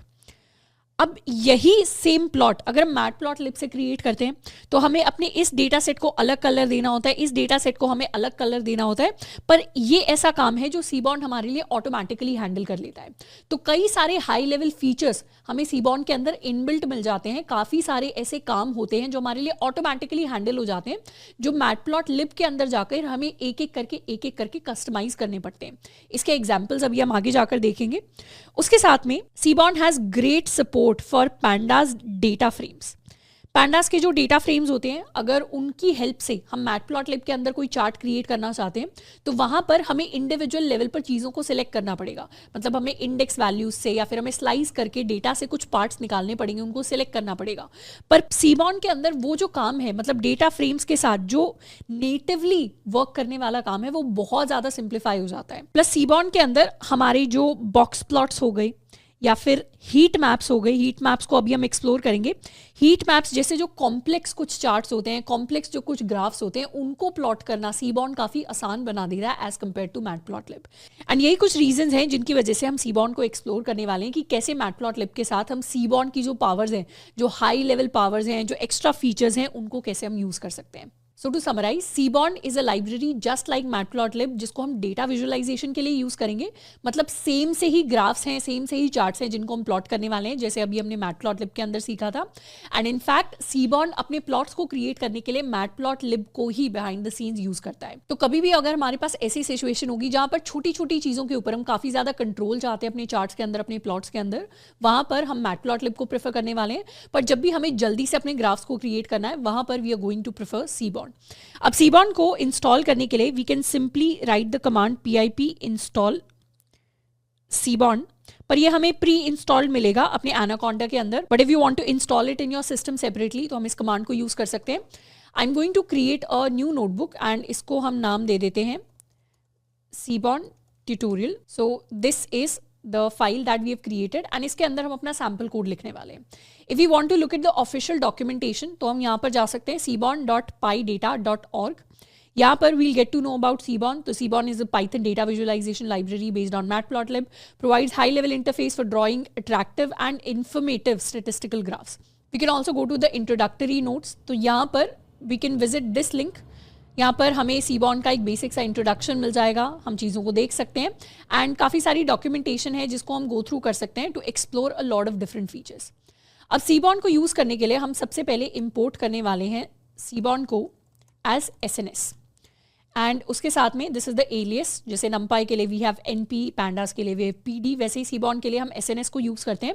Plus उसके साथ में we are also going to import matplotlib.pyplot as PLT। तो जब भी हम जुपिटर नोटबुक के अंदर कुछ इंटरैक्टिव काम करना चाहते हैं विद Seaborn तो वहाँ पर हम मैटप्लॉटलिब को साथ में इंपोर्ट करते हैं एंड उस तरीके से हम मैटप्लॉटलिब के भी कई सारे फंक्शंस को डायरेक्टली एक्सेस कर पाएंगे वाया PLT। अब सबसे पहले before we start plotting with Seaborn हमें क्या करना होता है, एक थीम को सिलेक्ट करना होता है। थीम का मतलब है कि जो भी हमारे प्लॉट्स होंगे, क्या वो लाइट मोड में होंगे, क्या वो डार्क मोड में होंगे, क्या उनके अंदर कोई ग्रिड होगी। तो एक तरीके से we set the style in Seaborn first. तो उसके लिए we can use the function sns.setTheme and इसके अंदर अगर हम इसे खाली छोड़ देंगे तो हमारे लिए डिफॉल्ट थीम सेट हो जाएगा। अभी थीम्स का क्या मतलब है उसे अभी हम समझेंगे एंड एक बार हमने अपने थीम को सेट कर लिया तो उसके बाद हम क्या करेंगे, अपने डेटा सेट को प्लॉट करने का काम करेंगे। अब वैसे तो हम चाहें तो कुछ भी एक्सटर्नल डेटा है उसे प्लॉट कर सकते हैं, but what will I use, I am going to use SNS के जो डिफॉल्ट डेटा सेट्स जो हमारे पास अवेलेबल होते हैं। जैसे SNS के अंदर if we want to check all the available data sets तो we can get the data set names and इस तरीके से ये सारे के सारे डेटा सेट्स हैं जो बाय डिफॉल्ट हमारे Seaborn के अंदर इनबिल्ट होते हैं। जैसे इसके अंदर we have the tips data. Tips data मतलब ये 1900s का कोई टिपिंग का डेटा है। किसी रेस्टोरेंट में एक वेटर ने डेटा कलेक्ट किया है कि कितने लोग आए, उनमें से what was the gender of the person paying the bill, कितनी टिप उन्होंने दी, कितना टोटल बिल बना, जो भी ग्रुप आया था रेस्टोरेंट के अंदर उसके अंदर स्मोकर्स थे या नॉन स्मोकर्स थे। तो इस तरीके का डेटा इस डेटा सेट के अंदर अवेलेबल है। वैसे हमारे पास पेंगुइन्स का डेटा है, हमारे पास प्लैनेट्स का डेटा है जिसके साथ हम वर्क कर सकते हैं, हमारे पास फ्लाइट्स का डेटा है, कुछ कार क्रैशेस का डेटा है, ब्रेन नेटवर्क्स का, डायमंड्स का डेटा है। तो इस तरीके से काफ़ी सारे डिफॉल्ट डेटा सेट्स हमारे पास अवेलेबल हैं। We are going to use this tips data. This is the simplest data set to work with. In fact Seaborn का जो ऑफिशियल इंट्रोडक्शन है उसके अंदर भी they've use the same data set. तो हम भी इसी डेटा सेट को यूज करने वाले हैं। डेटा सेट को यूज करने के लिए व्हाट कैन वी डू, हम अपने डेटा सेट को लोड करेंगे। तो डेटा सेट को लोड करने के लिए हमें चाहिए अपने टिप्स का डेटा। तो इस डेटा सेट को हम लोड कर लेंगे इनसाइड दिस वेरिएबल।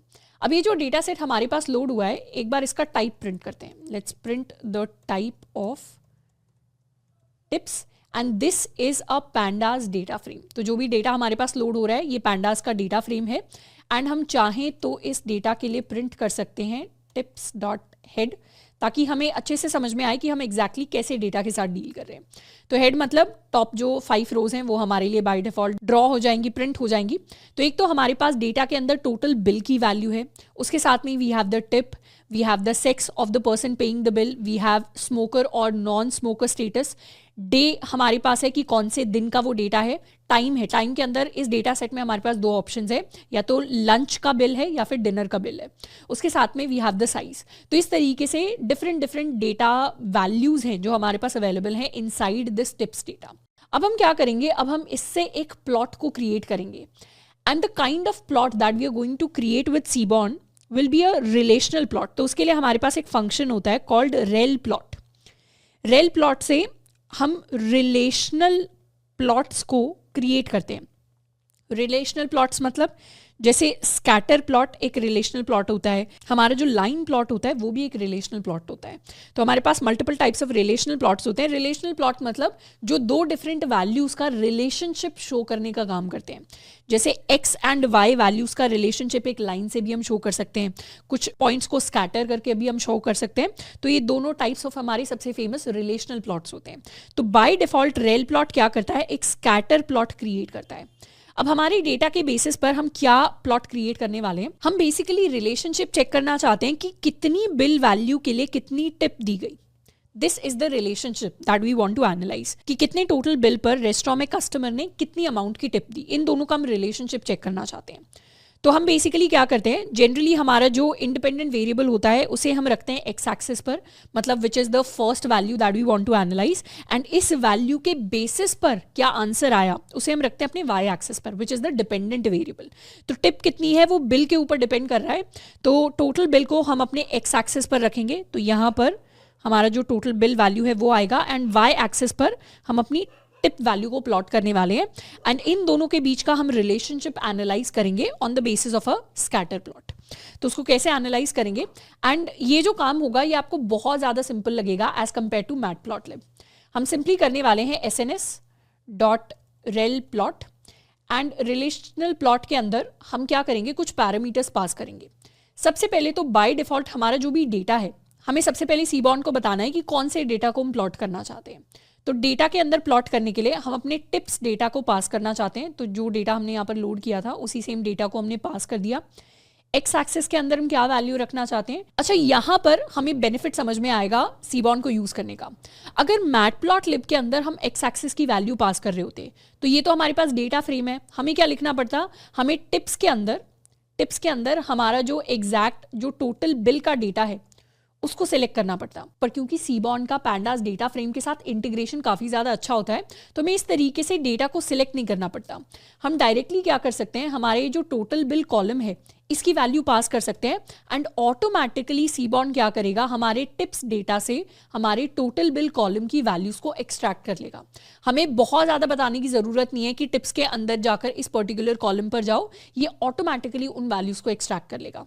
सेम चीज़ हम वाई एक्सिस के लिए कर सकते हैं। वाई एक्सिस में tip data is something that we want to send, तो ये हमारी वैल्यूज़ है, and let's execute it, and इस तरीके का प्लॉट हमारे लिए क्रिएट होकर आ गया। अब इस प्लॉट के अंदर एक्स एक्सिस पर we have total bill, y axis पर we have tip values. And एक चीज़ आपने नोटिस की होगी कि ठीक है वैल्यूज हमने बता दी एक्स एक्सिस के लिए, पर हमें एक तरीके से यहाँ पर अलग से नहीं बताना पड़ा कि लेबल क्या ऐड करना है। ऑटोमेटिकली इसने क्या किया, हमारे लिए लेबल को ऐड कर दिया है, हमारे लिए वैल्यूज को दिखा दिया है। तो काफ़ी सारी चीज़ें as compare to Matplotlib, Seaborn के अंदर हमें ऐसा महसूस होगा कि काफ़ी सारी चीज़ें ऑटोमेटेड तरीके से हो जाती हैं। हमें बहुत सारा काम जो लो लेवल डिटेल्स होती हैं वो नहीं करना पड़ता, वो ऑटोमेटिकली हमारे लिए हैंडल हो जाता है। तो जब भी हमें जल्दी से अपने प्लॉट्स चाहिए, जल्दी से अपने चार्ट्स चाहिए, वहां पर हम सीबॉर्न को काफ़ी ज़्यादा यूज़ कर सकते हैं। अब now let's talk about this thing, set theme. Set theme के अंदर if we go to the documentation के अंदर यहाँ पर हमारे पास सेट थीम का ऑप्शन होता है, and we can look at the different options for our themes. तो यहाँ पर सीबॉर्न के अंदर हमारे पास फिगर स्टाइल्स होते हैं, मतलब हम किस तरीके का फिगर है जिसको क्रिएट करना चाहते हैं। तो हमारे पास सीबॉर्न के अंदर 5 प्रीसेट सीबॉर्न थीम्स होते हैं, dark grid, white grid, dark, white and ticks. तो इनके अंदर हम डिफरेंट टाइप्स ऑफ थीम्स हैं इनको क्रिएट कर सकते हैं। The default theme is dark grid. तो लेट्स टेस्ट इट आउट। हम क्या करेंगे, यहाँ पर लेट्स कॉपी दिस, हम अपने थीम्स को सेट कर करके अलग अलग प्लॉट्स को क्रिएट करने की कोशिश करेंगे। सबसे पहले तो हमारे पास है हमारा dark grid, we have to add this as the style. तो ये हमारा डार्क ग्रिड है which is the by default theme. इसी तरीके से हम वाइट ग्रिड कर सकते हैं, तो वाइट ग्रिड हमारे पास आ जाएगी। ग्रिड मतलब बैकग्राउंड में जो हम ग्रिड शो कर रहे थे पहले से, हमारे पास वाइट थीम भी है जिसमें ग्रिड गायब हो जाएगी। Plus we also have the dark theme, इसमें हमारे पास डार्क कलर आ जाएगा। And we have something called ticks. तो टिक्स के अंदर आप नोटिस करेंगे x axis and y axis के अंदर I am able to see the ticks at particular values. तो इस तरीके से डिफरेंट थीम्स हैं जिनको हम यूज़ कर सकते हैं। तो अभी के लिए अपने डिफॉल्ट थीम के साथ हम जा सकते हैं which is going to be the dark grid theme. अच्छा, इस डेटा के अंदर हम जाएं तो कुछ वैल्यूज़ को और ज़्यादा हाईलाइट कर सकते हैं। जैसे हम चाहते हैं कि हमारे जो स्मोकर एंड नॉन स्मोकर वाले डेटा पॉइंट्स हैं वो अलग से हाईलाइट होनी चाहिए। तो उसके लिए हम ह्यू को ऐड कर सकते हैं। I can add my hue as smoker from this data set, मतलब सेम कॉलम नेम हम रख सकते हैं। तो अब यहाँ पर क्या हो गया, ऑटोमेटिकली हमारे जो स्मोकर कस्टमर्स हैं वो ब्लू से हाईलाइट हो रहे हैं, जो नॉन स्मोकर कस्टमर्स हैं वो ऑरेंज से हाईलाइट हो रहे हैं। एंड एक और चीज हम यहाँ पर नोटिस करेंगे कि जनरली हमारे जो लेजेंड से हमारे जो लेबल्स होते हैं, अगर हमारे पास कभी भी दो तरीके का डेटा होता है मैटप्लॉटलिब के अंदर, तो वहां हमें लेजेंड फंक्शन को अलग से यूज करना होता है टू प्रिंट कि कौन सा कलर किस चीज को सिग्निफाई करता है। पर सीबॉर्न के अंदर ये चीज ऑटोमेटिकली हैंडल हो रही है, मतलब यहाँ पर हमें ऑलरेडी पता है कि कौन सा कलर कौन से टाइप ऑफ डेटा को रिप्रेजेंट कर रहा है। प्लस हम चाहें तो स्कैटर प्लॉट्स के अंदर अपने पॉइंट्स का साइज भी कंट्रोल कर सकते हैं। हमारे डेटा सेट के अंदर हमारे पास साइज नाम की एक प्रॉपर्टी है, एंड हम क्या करेंगे, अपने पॉइंट्स को साइज असाइन करने के लिए इसी कॉलम को यूज करेंगे। तो इस कॉलम को हम यूज करेंगे तो कुछ पॉइंट्स का साइज छोटा है जहां पर हमारे डेटा सेट के अंदर साइज वैल्यू छोटी है, एंड कुछ पॉइंट्स का साइज बड़ा है। तो यहाँ पर साइज के अंदर we have 6 available values from 1 to 6, and कौन सी वैल्यू का साइज कितना है पॉइंट्स की टर्म्स में वो भी हमारे पास अब राइट के अंदर शो हो रहा है, एंड उसी बेसिस पर हमारे जो पॉइंट्स हैं वो प्लॉट हुए हैं। प्लस हम चाहें तो किसी पर्टिकुलर कॉलम की वैल्यू के बेसिस पर अपने प्लॉट के स्टाइल्स को चेंज कर सकते हैं।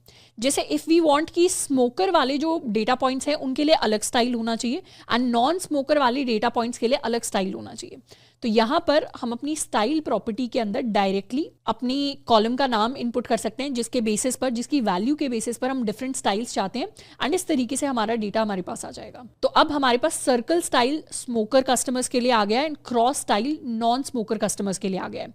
तो हमारे पास ह्यू मतलब हमारे पास कलर की टर्म्स में भी डिफरेंस आ गया है, हमारे पास स्टाइल की टर्म्स में भी डिफरेंस आ गया है, एंड ये ऐसी चीजें जो काफी सारी चीजें आपने नोटिस किया होगा ऑटोमेटिकली हैंडल हो गई है। मतलब हमें नहीं बताना पड़ा कि सर्कल देना है या क्रॉस देना है या किस तरीके से प्लॉट करना है चीजों को, ये ऑटोमेटिकली सीबॉर्न ने हमारे लिए कर लिया। लेकिन अगर हमारा यूज केस ऐसा है जहां पर हम माइन्यूट से माइन्यूट डिटेल, जैसे किस तरीके का स्टाइल कौन सी पर्टिकुलर वैल्यूज के लिए होना चाहिए, तो उस तरीके की माइन्यूट डिटेल्स अगर हम कंट्रोल करना चाहते हैं, ऐसा हमारा यूज केस है, तो उस केस में it would be better to prefer Matplotlib.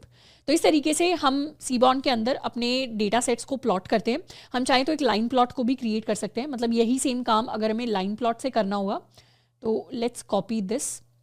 तो लाइन प्लॉट के लिए हमें सिंपली यहाँ पर I just have to write the kind, and kind को चेंज करके हम करना चाहते हैं लाइन, मतलब I want to show a line plot instead. तो इस तरीके से I am going to get a line plot. अच्छा, यहाँ पर अब इतनी सारी चीज़ें हमें हाईलाइट करने की ज़रूरत नहीं है, and let's just show this. तो इस तरीके का लाइन प्लॉट हमारे लिए क्रिएट हो जाएगा। ये तो खैर ऐसा डेटा है जिसके लिए scatter plot would be better. हम चाहें तो थोड़ा सा डिफरेंट टाइप का डेटा ले सकते हैं, जैसे लेट्स सपोज एक्स वैल्यूज़ के अंदर, let's make it capital x या कॉल इट एक्स वैल्यूज़ के अंदर लेट्स सपोज हमने वैल्यूज़ ले ली हैं 1 2 3 4 5 6 7 8 9 एंड 10, एंड इन्हीं वैल्यूज़ का हम कुछ डबल या हम x के स्क्वायर कैलकुलेट कर लेते हैं। तो उसके लिए हम कर सकते हैं x to the power 2 या i to the power 2 for I in x values, and इस तरीके के डेटा को हम प्लॉट कर सकते हैं। x के अंदर हम अपनी x वैल्यूज़ को पास कर देंगे, y के अंदर we are going to pass y square values, and let's remove this, and इस डेटा को प्लॉट करते हैं तो इस तरीके का प्लॉट हमारे पास क्रिएट होकर आ जाएगा। So this is a line plot. हम चाहें तो इसकी स्टाइलिंग को चेंज कर सकते हैं, हम चाहें तो इसके थीम को चेंज कर सकते हैं, जैसे I can do sns.set theme, and इसके लिए हम थीम रख लेंगे ticks, let's add style, and इस तरीके का डेटा या इस तरीके का लाइन प्लॉट हमारे लिए क्रिएट होकर आ जाएगा। So this is a basic introduction कि किस तरीके से सीबॉर्न के साथ हम वर्क करते हैं, कैसे काफ़ी सारी चीज़ें जो मैटप्लॉटलिब के अंदर हमें बहुत माइन्यूटली हैंडल करनी पड़ती है, वो काफ़ी सारा जो हेडेक है वो हमारे लिए बच जाता है अगर हमारा प्राइमरी काम डेटा विजुअलाइजेशन नहीं है। And in fact as an AI engineer, as a data scientist, हम मेजॉरिटी टाइम्स जो काम करेंगे डेटा के साथ वो डेटा विजुअलाइजेशन नहीं होगा। डेटा विजुअलाइजेशन जनरली हम EDA वाले प्रोसेस में करेंगे, जो काफ़ी बार मेजॉरिटी टाइम हम खुद के लिए कर रहे होंगे। तो ऐसे केसेस में बहुत ज्यादा लो लेवल डिटेल्स को हम कंट्रोल नहीं करना चाहते, तो वहां पर सीबॉर्न हमारा काफी सारा टाइम एंड एनर्जी सेव करता है, and that is why Seaborn is a great library when we are working with data visualisation. Next we are going to learn about how to create multiple types of plots with Seaborn. सबसे पहले बात करते हैं अपने relational plots के बारे में। तो रिलेशनल प्लॉट्स के अंदर हम अपने scatter plots and line plots को कवर करेंगे। स्कैटर प्लॉट्स की बात करते हैं। लेट अस सपोज हमें एक स्कैटर प्लॉट क्रिएट करना है based on our tips data set. Tips data set के अंदर हम स्कैटर प्लॉट क्रिएट करना चाहते हैं to show the relationship between the bill value and the tip value that we have received. तो इन दोनों वैल्यूज के बीच का हम रिलेशनशिप शो करना चाहते हैं। तो बिल को हम एक्स एक्सिस पर प्लॉट करेंगे, टिप्स को हम वाई एक्सिस पर प्लॉट करेंगे, and that is how we are going to show the scatter plot. तो स्कैटर प्लॉट क्रिएट करने के लिए we are talking about a scatter plot. तो स्कैटर प्लॉट के लिए पहले तो हमें अपना टिप्स डेटा चाहिए होगा। अब टिप्स डेटा को हमने ऑलरेडी लोड कर रखा है। लोड करने के लिए what did we do, we did sns.load dataset and हमने अपने टिप्स डेटासेट को लोड किया। स्कैटर प्लॉट क्रिएट करने के लिए हम लिखते हैं sns.scatterplot एंड इसके अंदर हम अपने डेटा को पास करेंगे which is going to be tips. हम अपनी एक्स एक्सेस वैल्यू को पास करेंगे which is going to be total bill. हम अपनी वाई एक्सेस वैल्यू को पास करेंगे which is going to be tip. तो इस तरीके से we are going to get a scatter plot. अब इस स्कैटर प्लॉट के अंदर लेट अस सपोज हम लंच एंड डिनर के टिप्स को डेटा को अलग से हाईलाइट करना चाहते हैं, तो उस केस में हम ह्यू को अलग से पास कर सकते हैं। The hue value is going to be time. Time के दो ऑप्शन है हमारे डेटा सेट के अंदर, एक है लंच एक है डिनर। तो दोनों का जो डेटा है वो अलग से हाईलाइट हो जाएगा and by default we are going to get the legend. Lunch values are represented with blue, dinner values are represented with orange and इस तरीके से we are going to get all of the data. So this is how we create a scatter plot. इसी तरीके से हम अपने line plot को भी क्रिएट कर सकते हैं। लाइन प्लॉट के लिए हमें सिमिलर सा फंक्शन लिखना होता है, जैसे if I want to create a line plot, तो उसके लिए स्कैटर प्लॉट की जगह हम लाइन प्लॉट लिखते हैं and let's remove this hue value and इस सेम डेटा के लिए हम ये एक लाइन प्लॉट है जिसको क्रिएट कर सकते हैं। इनफैक्ट एक और डेटा सेट यूज करते हैं अपने लाइन प्लॉट को क्रिएट करने के लिए। लेट्स सपोज हमारे पास कुछ फ्लाइट्स का डेटा है, हमारे पास ओवर द ईयर्स फ्लाइट के अंदर कितने पैसेंजर्स ने ट्रैवल किया उसका डेटा है। तो हम क्या चाहते हैं, हम रिलेशनशिप शो करना चाहते हैं between multiple years and the passengers who are travelling. तो इस डेटा को हम प्लॉट करना चाहते हैं in the form of line plot. तो ये डेटा हमारे पास ऑलरेडी इनबिल्ट डेटा सेट के अंदर अवेलेबल है। हमारा जो फ्लाइट्स का डेटा है उसके लिए हम लोड कर सकते हैं अपने डेटा सेट को। It is probably called flights. In fact अपने फ्लाइट्स डेटा सेट को प्रिंट करते हैं and this is the data set that we have. हमारे पास ईयर्स है, हमारे पास मंथ का डेटा है, हमारे पास पैसेंजर्स का नंबर है। अब इसके अंदर ओवर द ईयर्स कितने पैसेंजर्स ने ट्रैवल किया उसका रिलेशनशिप हम शो करना चाहते हैं। तो let's create a line plot. We can do sns.line plot। इसके अंदर डेटा में हम अपने फ्लाइट्स का डेटा पास कर देंगे। एक्स एक्सिस पर हम अपने ईयर्स को रखना चाहते हैं, तो let's pass year and y axis पर we want to keep the passengers value.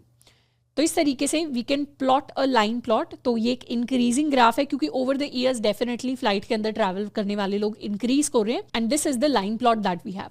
अब ये जो लाइन है इसके अराउंड हमें थोड़ी सी शेडिंग दिख रही होगी, मतलब लाइट ब्लू कलर की लाइन के अराउंड हमें थोड़ा सा शेडेड एरिया दिख रहा होगा। ये जो शेडिंग है ये बेसिकली हमें अपनी कॉन्फिडेंस इंटरवल की वैल्यू शोकेस कर रही है। कॉन्फिडेंस इंटरवल क्या होता है? कॉन्फिडेंस इंटरवल अपना CI जो है उसको हम बाय डिफ़ॉल्ट 95% कंसिडर करते हैं। तो हमारी जो शेडिंग है वो हमें मीन प्लस माइनस CI की वैल्यू शो करती है। तो जो भी हमारे डेटा का मीन है उस वैल्यू के प्लस माइनस 95% जो भी डेटा लाई करेगा वो वैल्यू हमारे कॉन्फिडेंस इंटरवल के अंदर आएगा। कॉन्फिडेंस इंटरवल बेसिकली शोकेस करता है कि कितनी प्रोबेबिलिटी है कि हमारा डेटा इस रेंज के, इस particular mean plus minus CI range के अंदर लाई करेगा। तो हम बाय डिफॉल्ट 5% का एरर मार्जिन कंसिडर करते हैं। That is why the confidence interval default value is consider to be 95%। तो उसके बेसिस पर we are able to see this shaded area and इस तरीके से हम अपने scatter plots and line plots को क्रिएट करते हैं। Next type of plots that we can create with Seaborn are categorical plots. Categorical plots के अंदर हम कुछ ना कुछ कैटेगरीज के बेसिस पर अपने डेटा को एनालाइज करने की कोशिश करते हैं। इसके अंदर हमारे बार प्लॉट्स आ जाते हैं, हमारे बॉक्स प्लॉट्स आ जाते हैं। जैसे बार प्लॉट्स का एग्जाम्पल लेते हैं। लेट्स सपोज हमारे पास अपना वही पुराना टिप्स का डेटा है एंड हम एनालाइज करना चाहते हैं कि over the days, over multiple days हमारे कस्टमर्स ने जितनी भी टिप्स दी हैं उसमें फीमेल कस्टमर्स ने क्या टिप दी है एंड मेल कस्टमर्स ने क्या टिप्स दी है। तो इस तरीके से इन दो कैटेगरीज के बेसिस पर हम अपने डेटा को एनालाइज करना चाहते हैं। तो उसके लिए how can we create a bar plot? तो बार प्लॉट को क्रिएट करने के लिए सबसे पहले तो इनफैक्ट एक बार प्रिंट करते हैं अपना टिप्स डेटा का head. So this is the information that we have. We have the total bill value, we have the tip value. We have the day value, हम ओवर द डेज कितने tip का data आया for male and female payers, for male and female customers, उसको analyse करेंगे। तो उसके लिए I can do SNS dot bar plot. Bar plot के अंदर डेटा में हम अपने टिप्स के डेटा को सेंड करेंगे। एक्स एक्सिस पर हम रखना चाहते हैं अपने मल्टीपल डेज को, तो हर एक डे के लिए हम डेटा को एनालाइज करना चाहते हैं, और हमारी बार वैल्यू क्या रिप्रेजेंट करेगी, हमारी बार वैल्यू हमारी टिप की वैल्यू को रिप्रेजेंट करेगी। तो एक्स एक्सिस पर हमारे पास डे आ जाएगा, एंड वाई एक्सिस पर हमारी जो बार की हाइट होगी that is basically will be represented by the tip value. And क्योंकि हमारी categories are going to be male and female, तो उस केस में हमारा जो ह्यू है उसे हम सेट कर देंगे to this, and this is how we are going to plot our bar plot. तो इस तरीके से हमारा बार प्लॉट हमारे पास आ गया है। थर्सडे, फ्राइडे, सैटरडे, संडे 4 दिन का डेटा हमारे पास है। लेफ्ट में हमारे पास वाई एक्सिस में टिप वैल्यू है, हमारे एक्स एक्सिस में हमारे पास डेज की वैल्यू है। जो ब्लू है वो हमारे मेल कस्टमर्स ने कितना टिप किया वेटर को, उस वैल्यू को रिप्रेजेंट कर रहा है। जो येलो कलर है या ब्राउन कलर है, it is representing the female customers, female customers ने कितना पे किया उस वैल्यू को रिप्रेजेंट कर रहा है। एंड इस तरीके से वी हैव द डेटा। अब यहाँ पर एक इंटरेस्टिंग चीज हमें नोटिस करनी है कि ठीक है, लेजेंड को तो हमें शो करना ही नहीं पड़ा, पर मैटप्लॉटलिब में जो हमने बार प्लॉट को क्रिएट किया था, तो हमें याद आ रहा होगा कि जब हमने मल्टीपल डेटा सेट्स को बार प्लॉट के ऊपर प्लॉट किया था, तो हमें काफ़ी सारी चीज़ें माइन्यूट लेवल पे कंट्रोल करनी पड़ी थी। मतलब बार की क्या हमारी विड्थ होनी चाहिए, बार दोनों बार्स के बीच में कितना डिस्टेंस होना चाहिए, बार विड्थ को हमने अलग से सेट किया था। तो बहुत सारी छोटी छोटी डिटेल्स थी जिनको हमें बहुत माइन्यूटली सेट करना पड़ा था जब हम मैटप्लॉटलिब के अंदर बार प्लॉट को क्रिएट करते हैं। पर यहाँ पर बार प्लॉट को क्रिएट करने के लिए हमें कुछ एडिशनल हेडेक नहीं लेना पड़ा, हमने सिंपली वैल्यूज को पास किया और हमारे लिए अच्छा खासा एक बार प्लॉट जो है वो क्रिएट होकर आ गया है। So this is why when we are creating complex plots, तो वहां पर सीबॉन्ड हमें काफी ज्यादा हेल्प कर देता है। अब जैसे हमने बार प्लॉट्स को क्रिएट किया है, वैसे ही हम चाहें तो बॉक्स प्लॉट्स को भी क्रिएट कर सकते हैं। जैसे लेट अस सपोज इसी सेम डेटा को हम बॉक्स प्लॉट से एनालाइज करना चाहते हैं कि ओवर द डेज क्या टिप वैल्यू है जो पे की गई है। तो इस डेटा को एनालाइज करने के लिए we can create a box plot. तो उसके लिए I can do SNS dot box plot, and यहाँ पर डेटा के अंदर हम अपने टिप्स के डेटा को पास कर सकते हैं।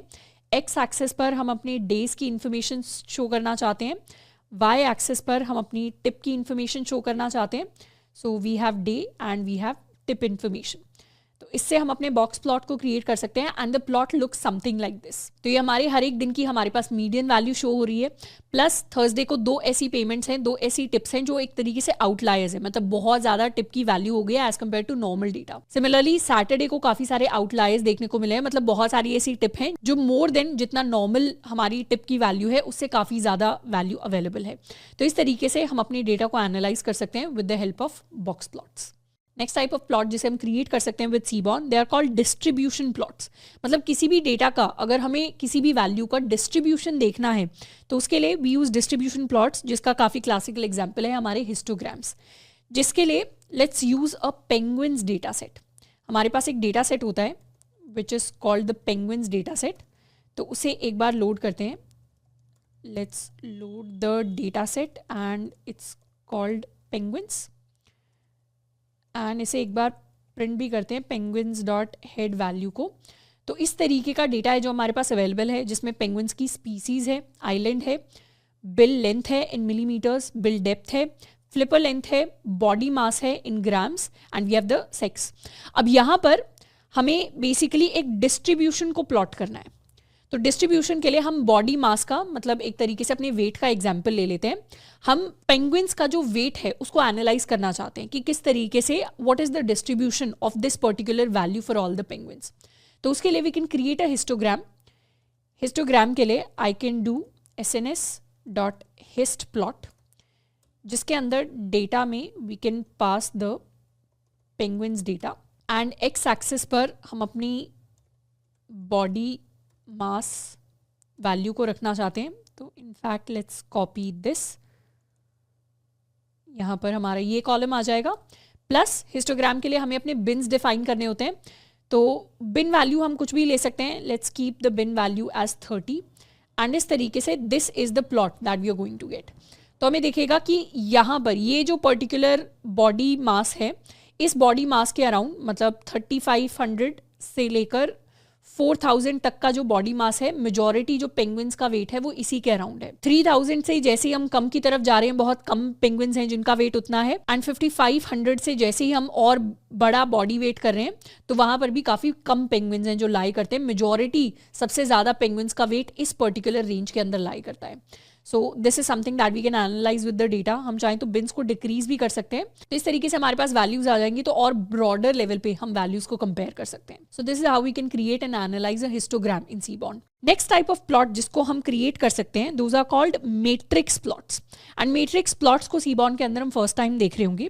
इसका काफी क्लासिकल, काफी बढ़िया एग्जाम्पल है हमारे heat maps. Basically heat maps क्या करते हैं, heat maps are used to plot rectangular data as colour encoded matrix. कभी भी अगर हमारे पास हमारा कुछ इस तरीके का डेटा होता है जो 2D मैट्रिक्स की फॉर्म में है, मतलब हमारे पास कुछ रोज की वैल्यू है, हमारे पास कुछ कॉलम्स की वैल्यू है, एंड इस डेटा के अंदर हर एक पर्टिकुलर सेल कुछ ना कुछ डेंसिटी, कुछ ना कुछ मैग्नीट्यूड को सिग्निफाई करता है। तो हम चार्ट के अंदर क्या कर सकते हैं, हम अपने प्लॉट के अंदर क्या कर सकते हैं, हर एक पर्टिकुलर सेल को हम एक डिफरेंट कलर दे सकते हैं, और with the help of different colours हम अपने डेटा को बहुत अच्छे से विजुअलाइज कर सकते हैं। तो बेसिकली हीट मैप्स को हम तब यूज करते हैं जब हमारा डेटा एक 2D एरे की फॉर्म में होता है, एंड हर एक सिंगल सेल एक सिंगल वैल्यू को रिप्रेजेंट करता है, और हम उस सेल को रिप्रेजेंट करते हैं in the heat map with the help of heat map values. मतलब हर एक सेल को हम एक डिफरेंट कलर से एनालाइज करके उसको कुछ मीनिंग देने की कोशिश करते हैं। तो हीट मैप्स के एग्जाम्पल के लिए अपने पैसेंजर्स डेटा को कंसिडर करते हैं। तो हमारे पास हमारी फ्लाइट्स का डेटा था, फ्लाइट्स डॉट हेड को प्रिंट करवाते हैं। हमारे पास कुछ इस तरीके का डेटा हमारी फ्लाइट्स के अंदर था, जहां पर हमारे पास डेटा का ईयर है, हमारे पास मंथ है, हमारे पास पैसेंजर्स है। लेट्स सपोज ये पूरी इन्फॉर्मेशन हम एक हीट मैप से शो करना चाहते हैं। बेसिकली हम क्या इन्फॉर्मेशन शो करना चाहते हैं, हम ये इन्फॉर्मेशन शो करना चाहते हैं कि हमारे हर एक ईयर में, हमारे हर एक मंथ के लिए कितने पैसेंजर्स हैं जिन्होंने फ्लाइट से ट्रैवल किया। तो हर पर्टिकुलर ईयर के लिए, हर पर्टिकुलर मंथ की इंफॉर्मेशन हमारे पास अवेलेबल है। जैसे if I print the entire data, तो हमारा फ्लाइट्स का डेटा कुछ ऐसा है जिसमें 1949 के लिए जनवरी का, फरवरी का, मार्च का, अप्रैल का, मई का, हर एक मंथ का डेटा हमारे पास एक तरीके से है। तो इसको हम कैसे प्रेजेंट कर सकते हैं, इसको हम ऐसे प्रेजेंट कर सकते हैं जैसे यहाँ पर वी हैव 1949, 1950, 1951, 1952 एंड ये आगे आगे बढ़ता रहेगा। सिमिलरली मंथ्स के अंदर हमारे पास जनवरी का डेटा है, हमारे पास फेब का डेटा है, हमारे पास मार्च का डेटा है, एंड ये सारे मंथ्स का डेटा हमारे पास आ जाएगा। एंड इस 2D ग्रिड के अंदर हर एक पैसेंजर की इन्फॉर्मेशन भी हमारे पास आ जाएगी। जैसे 1949 जनवरी के अंदर 112 पैसेंजर्स थे, फेब के अंदर 118 थे, इसमें 132 थे, एंड इस तरीके से हमारे पास हर एक डिफरेंट ईयर का डेटा आ जाएगा फॉर ईच इंडिविजुअल मंथ। अब इस डेटा को हीट मैप से प्रेजेंट करना, हीट मैप से प्लॉट करना पॉसिबल है। तो इसी तरीके के रेक्टेंगुलर डेटा को हम कलर एनकोडेड मैट्रिक्स की फॉर्म में प्लॉट कर सकते हैं। तो सबसे पहले तो इस 2D एरे को क्रिएट करते हैं। अभी के लिए हमारा जो डेटा हमारे पास है वो डेटा फ्रेम की फॉर्म में है। हम इसे कन्वर्ट करना चाहते हैं टू दिस पर्टिकुलर डेटा, जहां पर हर एक सेल के अंदर हमारे पास पैसेंजर्स की वैल्यू हो। अभी जो पैसेंजर्स की वैल्यू है वो एक इंडिविजुअल कॉलम के अंदर है, हमें कॉलम के अंदर वैल्यू नहीं चाहिए। हम चाहते हैं कि हमारी जो रो वैल्यू है वो तो हमारे मंथ्स बन जाए, हमारी जो कॉलम वैल्यूज हैं वो हमारे लिए हमारे ईयर्स बन जाए, एंड हर एक सेल पर इंडिविजुअल वैल्यूज की जगह हमारे पास पैसेंजर वैल्यूज आ जाए। तो उसके लिए अपनी डेटा फ्रेम को हम पिवट कर सकते हैं। पिवट फंक्शन को ऑलरेडी अपने पैंडास के अंदर हमने सीखा था। पिवट का मतलब क्या होता है, पिवट का मतलब होता है जब भी हम अपने पैंडास डेटा फ्रेम को लॉन्ग फॉर्मेट से वाइड फॉर्मेट के अंदर कन्वर्ट करते हैं। तो अभी फ्लाइट्स का डेटा कुछ ऐसा दिख रहा है, इसको पिवट करेंगे तो उसके लिए we have the pivot function, जिसमें पहले हमें इंडेक्स वैल्यूज को पास करना पड़ेगा which is the row value, फिर हमें कॉलम वैल्यूज को पास करना पड़ेगा, फिर हमें एक्चुअल वैल्यूज को पास करना पड़ेगा। तो इंडेक्स के अंदर हम चाहते हैं कि हमारे मंथ का डेटा आ जाए, कॉलम्स के अंदर हम चाहते हैं हमारे ईयर का डेटा आ जाए, एंड वैल्यूज के अंदर हम चाहते हैं हमारे पैसेंजर्स का डेटा आ जाए। तो इस तरीके से हम अपने डेटा को पिवट कर देंगे तो हमारा डेटा इस तरीके से एक 2D एरे के अंदर कन्वर्ट हो जाएगा।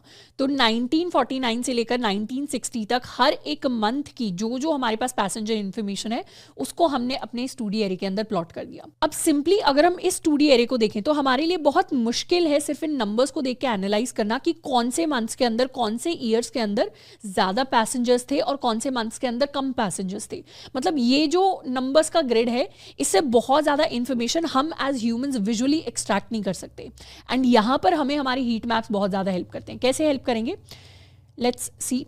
अपना जो फ्लाइट्स का पिवट का डेटा है उसे अलग से स्टोर कर लेते हैं। This is the flights pivot data, and इसके लिए हम हीट मैप को क्रिएट करेंगे। तो I can do sns.heat map, and heat map के अंदर एक तो अपने फ्लाइट्स पिवट को हम पास कर सकते हैं, प्लस अपने हीट मैप को हम कुछ स्टाइल दे सकते हैं जिसमें we have c map, and let's give it cool warm. वैसे if you want to look at a complete documentation of heat maps, तो this is the page that we can visit, जहाँ पर heat maps के सारे जो options हैं वो हमें दिख जाएंगे। उसके साथ में हर एक डिफरेंट पैरामीटर्स को हम अलग से जाकर देख सकते हैं। तो सी मैप हमारा क्या पैरामीटर होता है, c map basically is the Matplotlib colour map name और ऑब्जेक्ट और द लिस्ट ऑफ कलर्स। ये ऑप्शनल होता है, प्रोवाइड करने की ज़रूरत नहीं है, पर इससे हम बेसिकली बताते हैं कि हमें कौन से कलर्स चाहिए। तो इसके अंदर मल्टीपल ऑप्शंस हमारे पास होते हैं। We are going to pick cool warm, and इसे एग्जीक्यूट करते हैं, एंड इस तरीके का मैप हमारे लिए क्रिएट हो जाएगा। तो बेसिकली जितनी भी lowest value and highest value जो रेंज थी उसको एक मैप दे दिया गया। तो lowest values are represented with blue, highest values are represented with the brown और द रेडिश कलर। तो अब इस मैप को देखकर हमें क्लियरली समझ में आ रहा है कि ये जो ईयर्स हैं 1960 वाले जो ईयर्स हैं, इसमें भी जो अगस्त जुलाई हैं, ये ऐसे मंथ्स हैं जब सबसे ज़्यादा पैसेंजर्स ने ट्रैवल किया है, एंड ये ऐसे मंथ्स हैं जब सबसे कम पैसेंजर्स ने ट्रैवल किया है, जहाँ पर भी हमारे पास डार्क ब्लू है। तो अब इस डेटा को एनालाइज करना बहुत ज़्यादा आसान है एज कम्पेयर टू वो नंबर्स वाला ग्रिड जिसको हमने दिखा था। इनफैक्ट इसके ऊपर हम वैल्यूज़ को भी प्रिंट करा सकते हैं। जैसे अगर हमें मैप के अंदर एनोटेशंस को ऐड करना है तो I can mark annot as true. तो इस तरीके से हमारे पास एनोटेशंस आ जाएंगी। यहाँ पर फॉर्मेट स्ट्रिंग ऐड कर देते हैं। हम इंटीजर वैल्यूज़ को शो करना चाहते हैं तो हर एक पैसेंजर का काउंट हमारे पास आ जाएगा। Plus if I want I can also show the title. तो टाइटल क्या है, पैसेंजर्स हीट मैप है जिसको हमने क्रिएट किया है, एंड इसे टाइट लेआउट इसके लिए हम सेट कर देते हैं। So this is the heat map for us, and ये सबसे ज़्यादा पैसेंजर्स ने इन मंथ्स के अंदर ट्रैवल किया है 622। सबसे अगर हमें लोएस्ट फाइंड आउट करना हो तो डार्क ब्लू को हम ट्रैक कर सकते हैं। ये 104 I think is the lowest value, and इस तरीके से वैल्यूज़ को ढूंढना सिर्फ एक नंबर्स ग्रिड के अंदर उतना पॉसिबल नहीं होता। पर कलर एनकोडिंग ने क्या किया है, इस कलर मैट्रिक्स ने क्या किया है, चीज़ों को हमारे लिए बहुत आसान कर दिया है टू विजुअलाइज एज ह्यूमंस। तो ऐसे केसेस के अंदर जब हमारे पास 2D मैट्रिक्स होती है जिसके अंदर हम कलर इनकोडेड तरीके से डेटा को प्रेजेंट करना चाहते हैं, तो वहाँ पर हीट मैप्स हमें बहुत ज़्यादा हेल्प करते हैं। Next we are going to look at the best practices of using Seaborn. अब जनरली सीबॉन्ड को हम मैटप्लॉटलिब के साथ यूज़ करते हैं। हम बेसिकली कैसे यूज़ करते हैं रियल वर्ल्ड के अंदर, मतलब एज अ डेटा साइंटिस्ट हम कैसे काम कर रहे होंगे। हमें जब भी कोई प्लॉट क्रिएट करना होगा तो उसको हम सीबॉन्ड से प्लॉट करेंगे, मतलब इंडिविजुअल प्लॉट को हम सीबॉन्ड से प्लॉट कर देंगे, एंड फिर इसके अंदर अगर हमें कोई कस्टमाइजेशंस करने होंगे या कोई माइन्यूट लेवल पर जाकर डिटेल्स चेंज करनी होंगी तो उसको हम करेंगे with the help of matplotlib. तो मेजॉरिटी केसेस में हम डेटा फ्रेम्स के साथ ही वर्क कर रहे होते हैं, हम EDA परफॉर्म कर रहे होते हैं। तो जब भी हमें कुछ डिस्ट्रीब्यूशन देखना है, कुछ डेटा को एनालाइज करना है, उसको हम सीबॉन्ड से इंडिविजुअली प्लॉट करेंगे, एंड फिर अगर हमें कोई एनिमेशन एलिमेंट्स ऐड करने हैं, कोई लो लेवल डिटेल्स को कंट्रोल करना है, तो वहां पर हम मैटप्लॉटलिब से चीज़ों को हैंडल करेंगे। तो एक तरीके से हम best of the both worlds चीज़ें यूज़ करते हैं। हम सीबॉन्ड के भी फीचर्स को यूज़ करते हुए चलेंगे एंड मैटप्लॉटलिब के भी फीचर्स को यूज़ करते हुए चलेंगे। तो what is the recommended best practice of plotting our plots with Seaborn? तो उसके लिए हम क्या करते हैं, उसके लिए we use the plt.subplots function. मतलब इसी तरीके से जैसे हमने मॉडर्न मैटप्लॉटलिब की बात की थी, हम मॉडर्न मैटप्लॉटलिब को यूज़ करेंगे पर इंडिविजुअल प्लॉट्स को हम सीबॉन्ड से क्रिएट करेंगे। मतलब लेट्स सपोज हमें कोई प्लॉट क्रिएट करना है, हमने टिप्स का एग्जाम्पल लिया था। लेट्स सपोज हमारा हर एक दिन का जो टोटल बिल का डेटा है उसको हम शो करना चाहते हैं, एंड उसको भी बेस्ड ऑन जेंडर हम शो करना चाहते हैं कि फीमेल्स ने कितना पे किया, मेल्स ने कितना पे किया, हर एक दिन टोटल बिल वैल्यू क्या थी। इस तरीके के डेटा को हम लाइन प्लॉट से क्रिएट करना चाहते हैं। तो उसको हम कैसे प्लॉट करेंगे? सबसे पहले सब प्लॉट से we are going to get the figure and the axes value. तो मैटप्लॉटलिब के अंदर जैसे हम काम करते हैं हम वैसे ही काम करेंगे, एंड फिर इंडिविजुअल प्लॉट जो हमें क्रिएट करना है उसको हम क्रिएट करेंगे विद द हेल्प ऑफ सीबॉन्ड। तो सीबॉन्ड से हम एक लाइन प्लॉट क्रिएट करेंगे जिसमें डेटा के लिए हमारा टिप्स डेटा चला जाएगा। एक्स एक्सेस पर हमारे डेज की इंफॉर्मेशन आ जाएगी, वाई एक्सेस पर टोटल बिल, एंड उसके साथ में हम ह्यू को कर लेंगे mark as the sex value, and plus यहाँ पर हम अपने एक्सेस को सेट कर देंगे एज ax। ये जो ax वैल्यू है दिस इज दिस वैल्यू। तो जब भी हम अपने सीबॉन से प्लॉट्स को क्रिएट करते हैं, प्लॉट्स के अंदर हमारे पास एक एक्सेस का ऑप्शन होता है which is an optional option. जैसे अगर हम हीट मैप्स की भी बात करें तो हीट मैप्स के अंदर जो ये हमारे पैरामीटर्स हैं यहाँ पर हमारे पास एक्सेस का ऑप्शन है। बाय डिफॉल्ट एक्सेस नन होता है, पर एक्सेस की अगर डेफिनेशन देखें तो it is the matplotlib axes value, axes in which to draw the plot. तो बाय डिफॉल्ट हम सेट कर सकते हैं कि सब प्लॉट्स के अंदर कौन से पर्टिकुलर एक्सेस के अंदर हम अपने सीबॉन वाले प्लॉट को क्रिएट करना चाहते हैं।